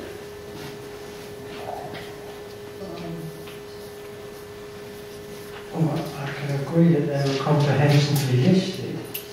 No, I mean, well, that's not the question, obviously. They were comprehensively addressed. Because if you say no, I'm going to ask you to say what wasn't comprehensively addressed, and then I'll make submissions about it. Well, I can only go by what you've got on there. Well, and in the report as well. I mean, it's not fair to drag you through the whole thing. It would take far too long. It is our position, I think it's only fair that you should be allowed to comment on this, that all the concerns that were raised, not actually just by local residents, but by others as well, were dealt with in the report in a manner that you may not agree with, but they were dealt with. That's my point.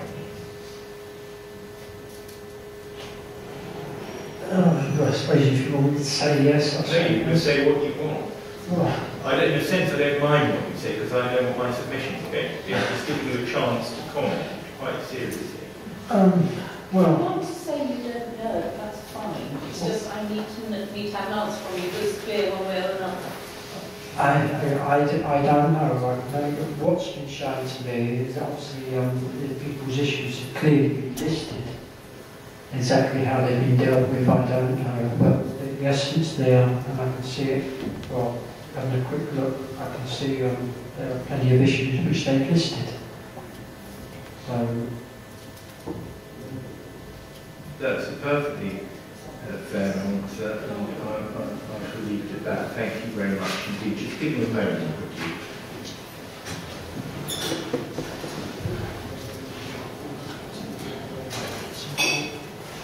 I'm very grateful. Thank you so much for your patience with my wordy questions. Thank you.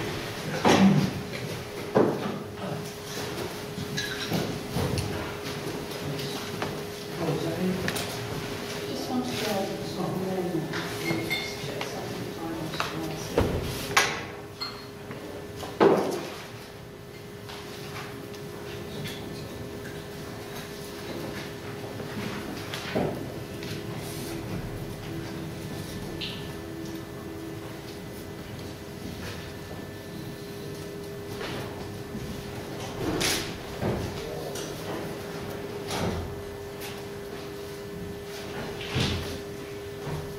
Just one thing, very straightforward. You talk about the tie into Eon. Can you just explain to me a bit more about that?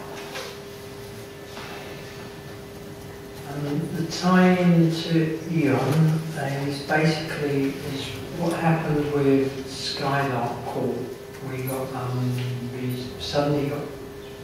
was made aware that Eon made a deal to provide all the heating and hot water for the entire block. We was not very happy with it, but we had to accept that because things progressed too far for us to do anything about it. But we did agree that that before any future agreements was made with Eon or any other company about this sort of heating arrangement, that we would come to the table and we would be fully consulted first. Next, we now find that on the traffic island they've done exactly the same thing again, and when they finally come to the table and told us this was happening, there had been no consultation previous to that. We were informed that that was happening again, and to my understanding, I could be wrong, but I think this is what they plan to do throughout the estate, which is remove all the gas from the various individual premises, and so that people actually rely totally for their heating and their water, heating and their hot water on one particular supplier, and then they only had electric as an extra source, and they had no gas. That was the basis of that. Just clarify, I thought you were concerned about that. That's my only question for you, so you can sort all your papers out now and breathe a sigh of relief, I'm sure. Thank you. Just maybe have a few moments to do that rather than actually adjourn, because we kept going. We've got Councillor the name is one that I'm really struggling with. I do apologise. Mashari. I want to call him Machina, and I don't know why. So I do apologise. Would you like to come and take it here just in a moment? Sorry to disturb you, Mr. King. You're not disturbing. How many? Mr. Simons will take mine. I've just asked him to go and find something out, and I've asked him to come back again. We'll take those from you, and they'll get put back. No, she said it's there are two of those. The more it takes, the less I've got to take. No, that's fine. There's another half to that CDP 16. Oh, this one. Is that this one? No, it's the purple one.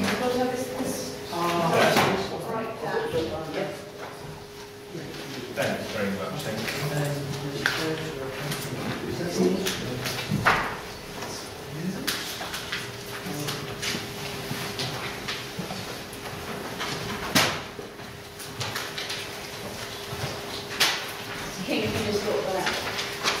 thought I had one. Councillor Shari. No doubt will be covered. I don't know if it's in addition to one step the earlier one. Yes, I'm afraid the one is in my was very much. Should we? That's gone. Yeah.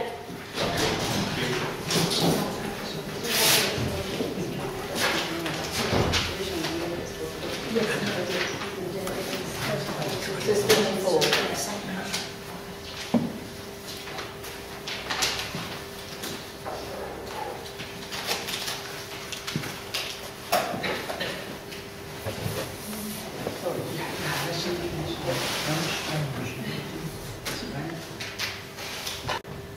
Councillor Shari, when you're ready, I've obviously not had a chance to read the statement that's just been handed out, so we'll hear from you.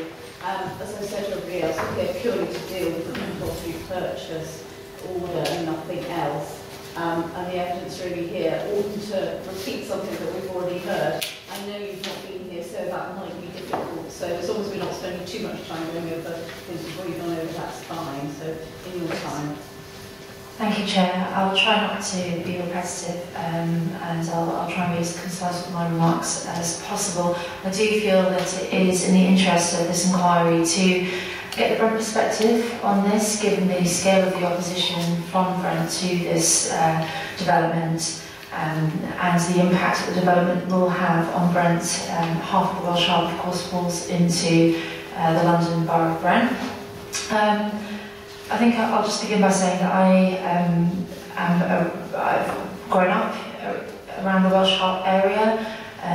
One of my best friends from school lives on Tyrrell Way. I've been the Labour councillor for Welsh Harp Ward in Brent since 2010. And when this development was passed through Planning Committee last year, I was the Cabinet Member for Environment on Brent Council. I'm currently the Cabinet Member for Employment and Skills. So I think, like I said, it is important that this inquiry does hear the scale of the objection to this current development from the Brent side. Officers from Brent Council, Planning, Environmental and Transport and from the Transportation Department objected in fairly strong terms to this development, and those objections were received at the time of the application. I think it's worth noting as well that a motion was passed at our full council meeting, one of our full council meetings in 2013, last year, 2013 against the development, and this motion received full cross-party support, Chair, and that was unanimous support from all councillors from all parties represented in Brent. We received hundreds of signatures from Brent local residents against the scheme. And we had a packed public meeting at Brent Town Hall at the time, which was, as I say, incredibly well attended by Brent residents, each of them feeling very strongly against this development.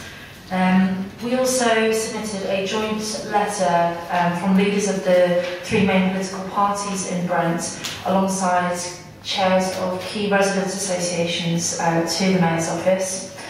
And both myself and Navin Shah, Assembly member, attended a meeting in person with representatives of the Mayor of London to object in the strongest terms in person against this development.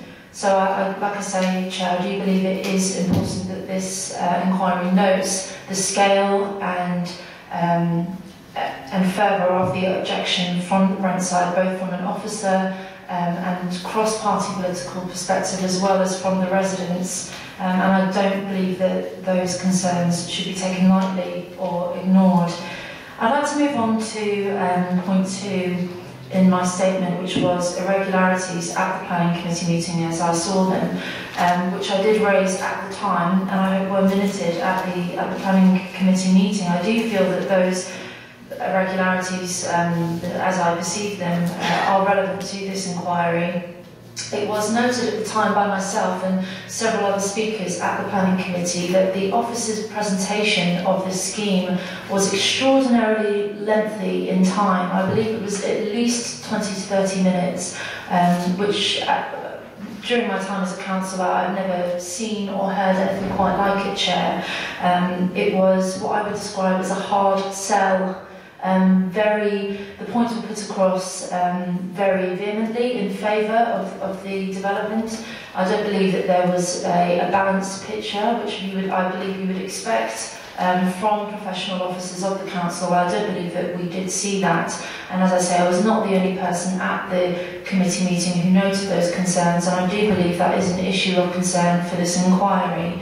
My concerns at the time I expressed to the chair of the planning committee, and I recollect that I received quite a, should we say, abrupt and dismissive response from the chair of the committee to my concerns raised about the nature of the officer's presentation about this, in favour, quite clearly in favour of this development, and I believe that it was the planning officer's duty to present a much more balanced and professional picture than they did.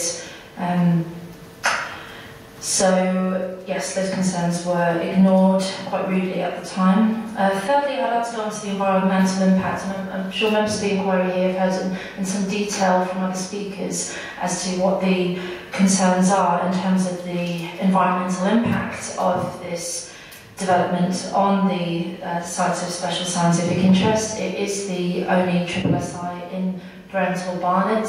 It's incredibly well valued by local residents, as well as for its London-wide and regional scientific interest. Our officers have made some comments that I would like to just touch upon with regards to the two bridges that are being proposed across the reservoir and SSSI. I find this an outrageous proposition that we should have two new bridges going across the reservoir and SSSI. But our officers stated in their objection that the rationale for the link was not clear, and we certainly believe that the bridges will cause, introducing new infrastructure into the reservoir is going to create disturbance and litter by users, which threatens the status of the SSSI altogether, Chair. I'm not a chair of the meeting. I'm sorry, who should I address? I'm the inspector, so... Okay, so who should I... Apologies. Mrs Hill, if you... Mrs Hill, I apologise, Mrs Hill. So, moving on to my other points in terms of the environmental impact. I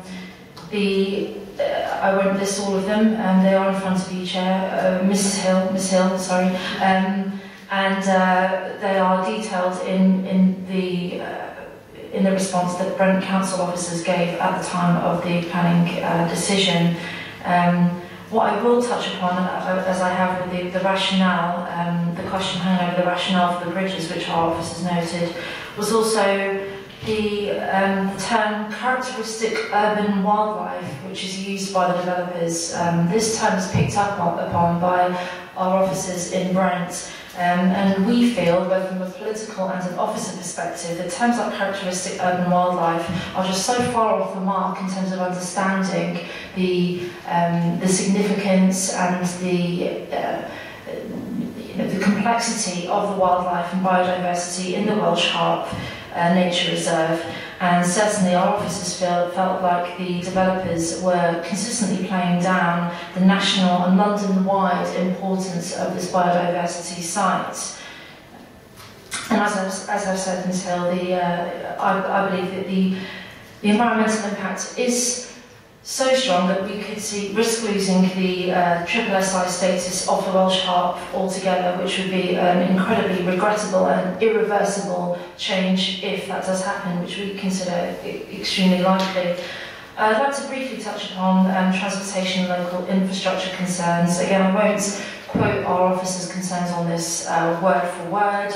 I will highlight and bring to the inquiry's attention according to our officers, the lack of compliance with the North London Sub-Regional Transport Plan 2012, and also the advice from our officers that the trip generation levels as stated by the developers in their literature should be rechecked for factual accuracy. So, in summary, Ms Hill and members of the public here today, There was strong opposition, there continues to be strong opposition from Brent on a cross-party basis, and I can't express that in stronger terms than I already have, and I hope that I've been able to outline the extent and breadth of the opposition to this development and some of the negative impact that we can expect on the Welsh Harp SSSI, but also on local infrastructure, which will have a knock-on impact on the residents that I represent. Of course, I do share deep concerns on some of the promises that don't seem to have come to fruition in terms of promises to some of the residents on the West Hendon estate. I feel that my colleagues on Barnet Council in the Labour group will state those much more eloquently and in much more detail than I have, and I'll leave that to them. But I do want to put on record that we absolutely share their concerns and believe the way they have been treated is wrong. Thank you. Thank you very much. You do understand I'm not here to deal with the planning application, but to deal with compulsory purchase. Mr. King, do you have any questions for this, Louise? Yes, I do. All the points you've made, Councillor Mashari, were made by Brent Council to Barnet Council at the time of the planning application, weren't they? Every single one of them. Yes. Yes. And they were made, were they also to the GLA? They were, yes. Although we didn't receive detailed written response to particularly our environmental concerns. But the GLA, did Brent ask the GLA or the mayor rather, to call this application in for his own decision? Yes, we did. He didn't agree, did he? He didn't agree. No, he didn't agree. And biodiversity and transportation were amongst the matters, weren't they, that were addressed by the GLA at the time of the planning application? Addressed, yes. Yes, I mean addressed in a way that we don't agree. Yes. Nevertheless, addressed. Yeah. They were addressed by the GLA and also Brent Council's objections to the development were also addressed in a way no doubt you don't agree with by Barnet Council officers as well, weren't they? That is as well as the GLA. Well, putting something in writing doesn't necessarily equate to addressing concerns in a meaningful way, and certainly we didn't receive detailed response back to the environmental concerns that we outlined. No, well, so you said, but I mean, clearly with the regularities of the committee meeting and concerns about environmental impact, against that background, did Brent Council consider whether or not to make a claim for judicial review of the planning permission when it was granted? Was that considered? I wouldn't be able to comment on that without information from our planning officers, I'm afraid. You don't know? Not at this moment. No. I wouldn't be able to confirm that. Anyway, Brent Council didn't try judicially to review the planning permission, did it? No, not to my aware, not that I'm aware of. No, nor am I. Thank you very much. Is that it? That's it. Thank you very much. Thank you. There are a couple of people who I've been told might not speak, might not. I think one of them was Katrina Newman. It was just I know you've read her statement. I thought there might have been a question about accuracy or something she wanted to know. yeah, it was the complaint that she'd come in to talk about what happened with the ombudsman and cleared it up. That's what I was basically speaking out. Is she here and is there anything needs adding? She was here, but she's since left. I assume, yeah. Is there anything that needs to be added on her part as far as you're aware? Oh, no, not to the statement. It was just to clear up with the ombudsman.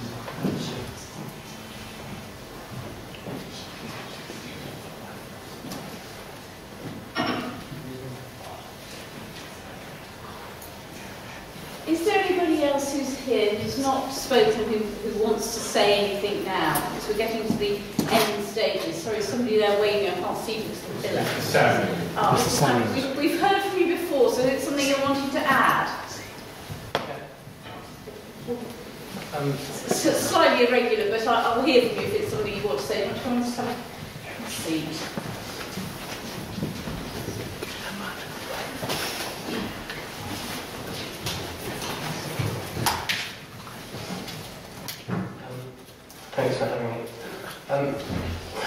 This is a letter to whom it may concern. I saw the CPO notice up on the lamppost around Marriott's Close, but it's only just sort of crystallised during the course of this inquiry that the notice referred to some documents which are at the back of the room and on either side, which, I mean, there was a notice up on the Hendon library notice board, which was a legal saying that there is a CPO. But when I went to the reception downstairs, Paul in reception was unaware of the CPO and referred me to the library, which is not providing the best service to no fault of their own. But you know, when the head librarian came in here, I mentioned it yesterday morning, and she got back to me in the lobby over there and said that this, you know, lack of statutory information won't happen again, and I can assure you that it won't happen again. But I mean, what I found was I did not have access to those documents in time for the deadline to object. So you may very well ask, why am I here now objecting? Because I didn't actually see what the order was. I know residents would have seen it, but you know, as not a resident of the estate, I didn't have this information. It was in the library after the deadline in the corner, but when I asked the librarian reception, and Alex was there and he can confirm that, she just referred me to the council website. Sorry, I'm rather concerned about what it is you didn't have access to. Essentially, the documents stating what exactly this compulsory purchase order was, like the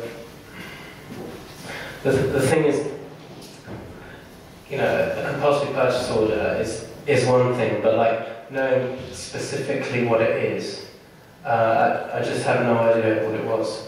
So there were some boxes in the corner with lots of documents in. You know, there's a schedule showing all the objections and the planning bits. Do you want to ask anything about that, Mr. King, or only that. Well, specifically, when was this? What you're talking about? You said you came to reception, and some of the reception didn't know about the CPO. You went to the library. When was that? That was just when I saw the notice. Yeah, but when? I know that. But what date was it?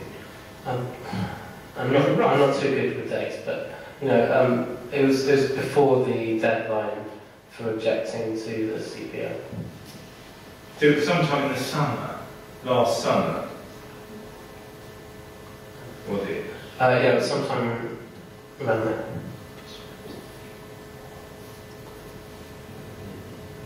And, I mean, you have actually come and objected to the CPO, haven't you? I mean, that's what we did yesterday, whatever it was. As it happens, I did. So you made your objection, haven't you? You had that opportunity. I've only had the opportunity to make an objection by Jasmine Parsons. In terms, you're not a statutory objector, though, are you? Because you're not sort of interest rights in the land. I just think it's a very important power, and so no. I just think, you know, something like York Park is something I would have had access to. I mean, I know York Park isn't part of the little thing, but you know, I do use the Broadway, and I do use those shops, and they are affected. But you've told us everything in terms of your objection you wanted to make. Thank you.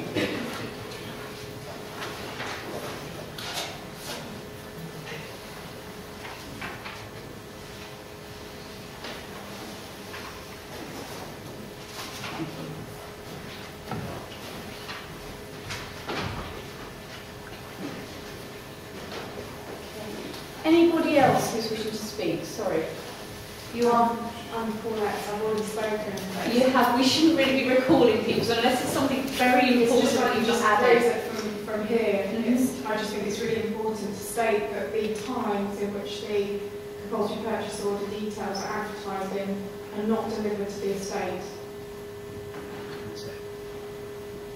As the loan paper? Yeah. Yes, we said that. We've already been through that, thank you. No, we've already been through that.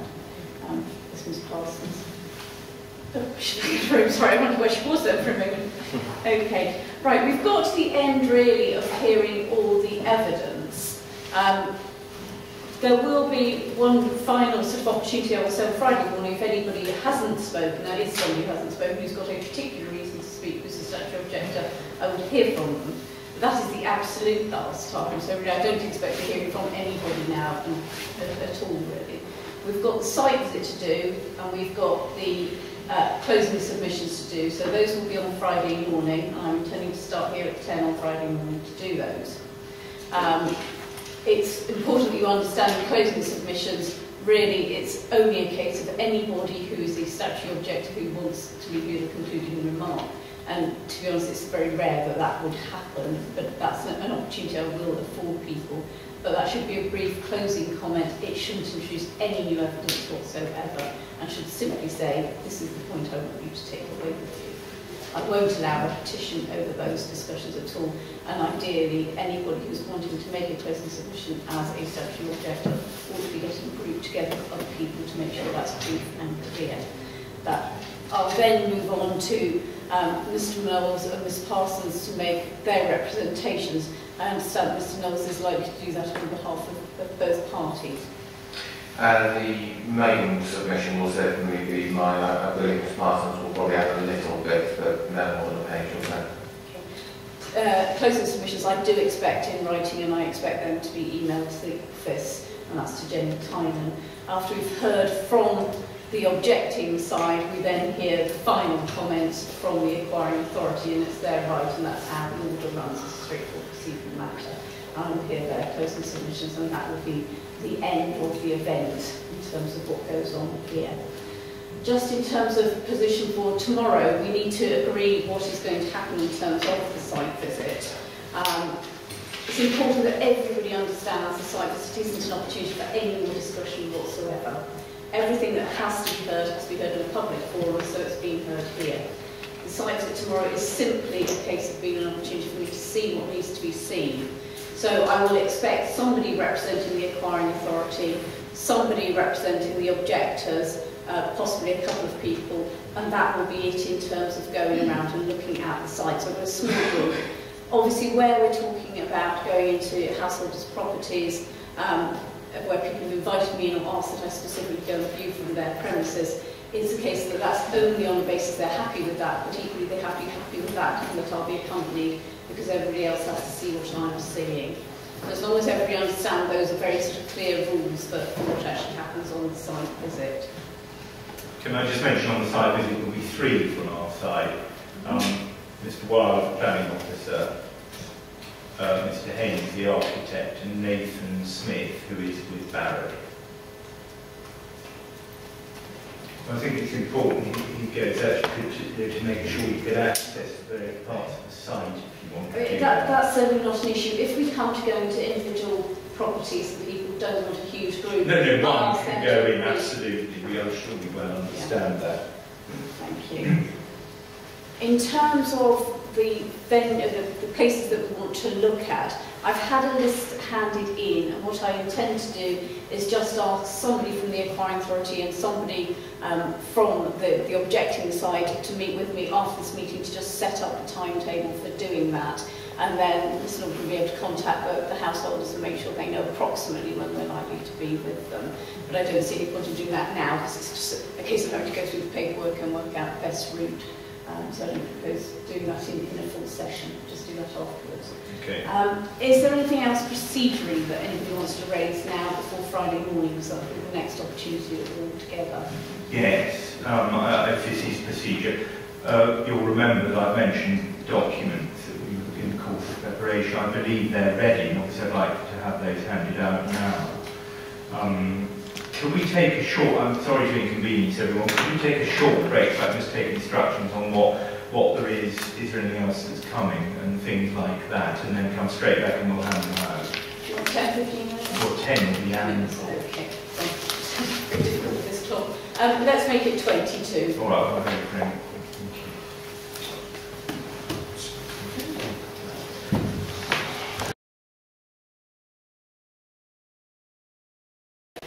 Just before Mr. King goes through his documents he wants to sort out, the one remaining thing that I expect now is the extract from the RRG 2005, and I've noted pages 10, 15 and 25. They just reflect this passes evidence. So I've asked that those be copied, and I'll make sure they're handed to you.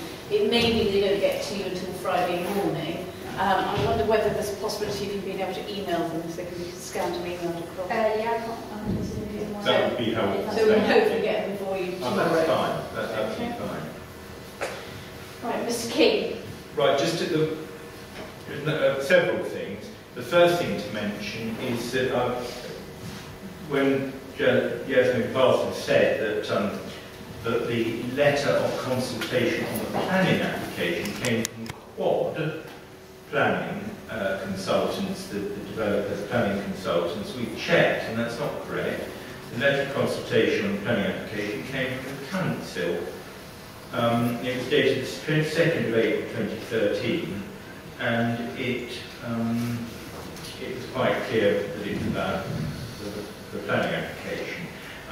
We're having trouble with the printing, but I think it's as well that you should have a copy of that. I don't imagine you've got it anywhere else in the documents, but there's one slight problem in the sense that the letter would have gone out, I'm instructed, with Barnet Council letterheading, but this copy doesn't have it on it because it's a generic copy, but it would have been printed onto that. But with that in mind, it is obvious from the letter that it came from the council. Indeed, it's signed by Thomas Wilde, Senior Planning Officer, Major Development Scheme. So that's got to come, but I think we need to put that in because of the suggestion that was made. So with that, the first two things I'm going to have handed out are an essential reading list, a bit late in the day.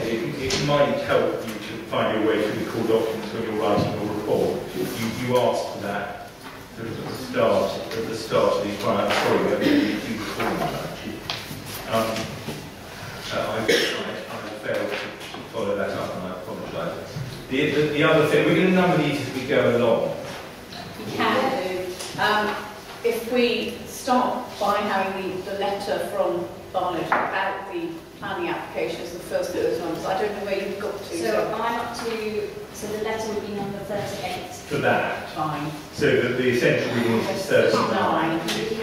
Yeah. So 40 is a letter from the council, Madam, to you, asking for the amendment, the order to be confirmed as amended, in the way that I did in opening, with the map as amended.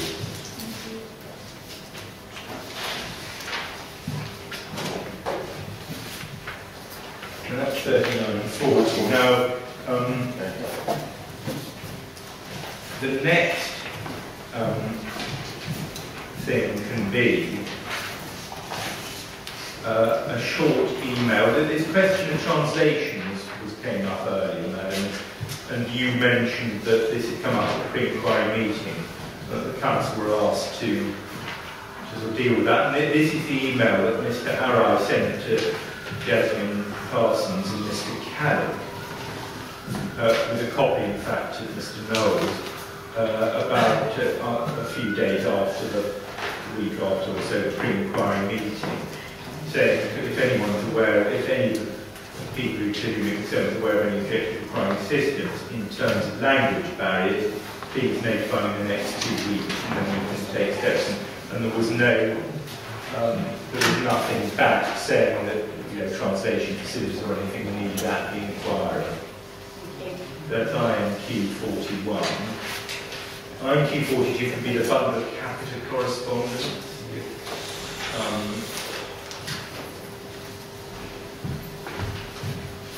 This is just a complete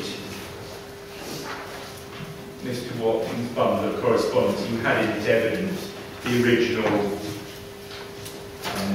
offer to treat letter, as it were, the 5th of March, and then the first offer letter of the 5th of June. And this is the correspondence since in reverse date order. The figures have been redacted because it seemed appropriate to do that, but that goes with his evidence and completes his final correspondence. All these letters obviously have already been seen by those across the room. The next thing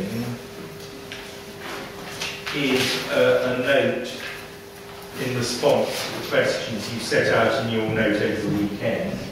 So this is IMQ 43. What will happen to affordable housing provision if occupiers utilise staircase into buying property? How long will the proposed long leases be? Will capital receipts be ring-fenced to protect money for affordable housing? What provision will be made for disabled parking space for dial line visitor parking, including food delivery vehicles? Is the land to be acquired to be paid for, or is it being transferred free of charge to the developer? I mean, they weren't your questions, I don't think, madam, but they were basically drawn together from various people who council land will then included. Essentially, they were the outstanding questions where witnesses had offered that there would be a response, so I just making a note. I hope that covers everything. No particular importance placed on any of them, or not for that matter. No, there's no judgment attached to that. Absolutely, they were outstanding, and that's the information. IMQ 44 is the schedule that I have mentioned on several occasions, which, if you look at the top of it, the third bullet point responds to, as the language of the document, and it clarifies matters of fact that are raised in witness statements that we thought we should give you information about. So this isn't, I think you'll find genuinely when you read through it, this doesn't engage in argument. It says how particular people have or haven't been treated and all the rest of it. There are, at the moment, 2 documents attached to it. I'm not sure whether they were attached to the version just in handed. They were. There's a Barrett letter dated the 28th of November. This is cross-referenced in the schedule, and it relates to a matter raised by Councillor Kay. And the other document is a letter, the 14th of August 2009, to Katrina Newman, which again is referenced in the response document where it deals with her representations, and also a letter the 30th of September 2014 from the decamp project officer, Mr. Cookie. So those relate to that matter. Now there's a third document, or a further document at least, that I'd like to have handed to you, that should be attached to IMQ 44. Is that what it is? That's just the Ombudsman's decision. Now, at the moment... Well, I'll bundle it with IMQ 44. Would you do that? I mean, we have, as it were, deliberately not given you the covering letter, because the person to whom this relates has not yet given their consent to their identity being revealed, and we thought it improper to do that without that, because we have asked, but we haven't had a yet, or indeed no necessarily. But what you did hear earlier was evidence from Yasmin Parsons, when cross-examined by me, that one matter had been all the way to the local government ombudsman, as it were, and that the complaint had been found not made out with the correct languages precisely. And Yasmin Parsons, that's the reason she gave it, they didn't understand it and all the rest of it. So that is a copy of the decision on that complaint, but at the moment, at least, you don't know to whom it relates. We think you should, but if you don't, because confidentiality isn't waived, so be it. Now, I think, is that it? Have I managed to remember everything? Apart from from the letter, which is IMQ 38, which is already being printed. All right, well that'll probably come in a moment. There's no point in delaying the journey prior to that, I think. No, I'm happy to accept that after we close. I've got somebody from each side sorting out the list anyway of where we're going, so there's no point in delaying all that. Mr. Knowles, anything you need to add at this stage? One thing I would say is that we've obviously got Friday morning down for closings. If there's anything in that evidence that's just been handed in, and I can't see that there should be, given the nature of it really, that you want to address briefly when we come back. Obviously that there will be an opportunity to do so. And that's specifically really relating more to the questions that were put than anything else, and that's INQ 43. And that's the only one which you might want to come back and just ask about. Of course, I mean, Mr. Knowles might do with these submissions, but I absolutely, man, you're quite right, if I may say so, to make that point. This is new information in INQ 43 and 44. Obviously, people are aware that it was coming, and we have tried to confine INQ 44, I believe successfully, simply to matters of fact. They may be disputed matters of fact, but they are confined to matters of fact, and they are for your information. For our part, we're not expecting you necessarily to make any findings about those things, but where it's been said that the Council hasn't done this or has done the other, where we think it's perhaps necessary for us to do so, we respond. Thank you. Right, in that case, we've closed for today, adjourned for today. Always the one that catches me out. 10 to 5, and if I can just have the people who are involved in the site visit now. Just a couple of things. We've also got Mr. R, Mr. Haynes and Mr. Smith for the Acquiring Authority. I don't know if any of them are here, or somebody will represent them at least. Then I understand it would be Miss Parsons and Mr. Callick for the objectors. I've had a request about filming. As far as I'm concerned, I'm happy for someone to come and film us on site on public areas, but of course it's up to the individual householder if we go into properties, and if it's not appropriate to film, it's not appropriate to film. So as long as it is clear that's the position with that. Anything else? No? Mr. Callick. This, that's from Abidari email, except I got it. Oh, thank you.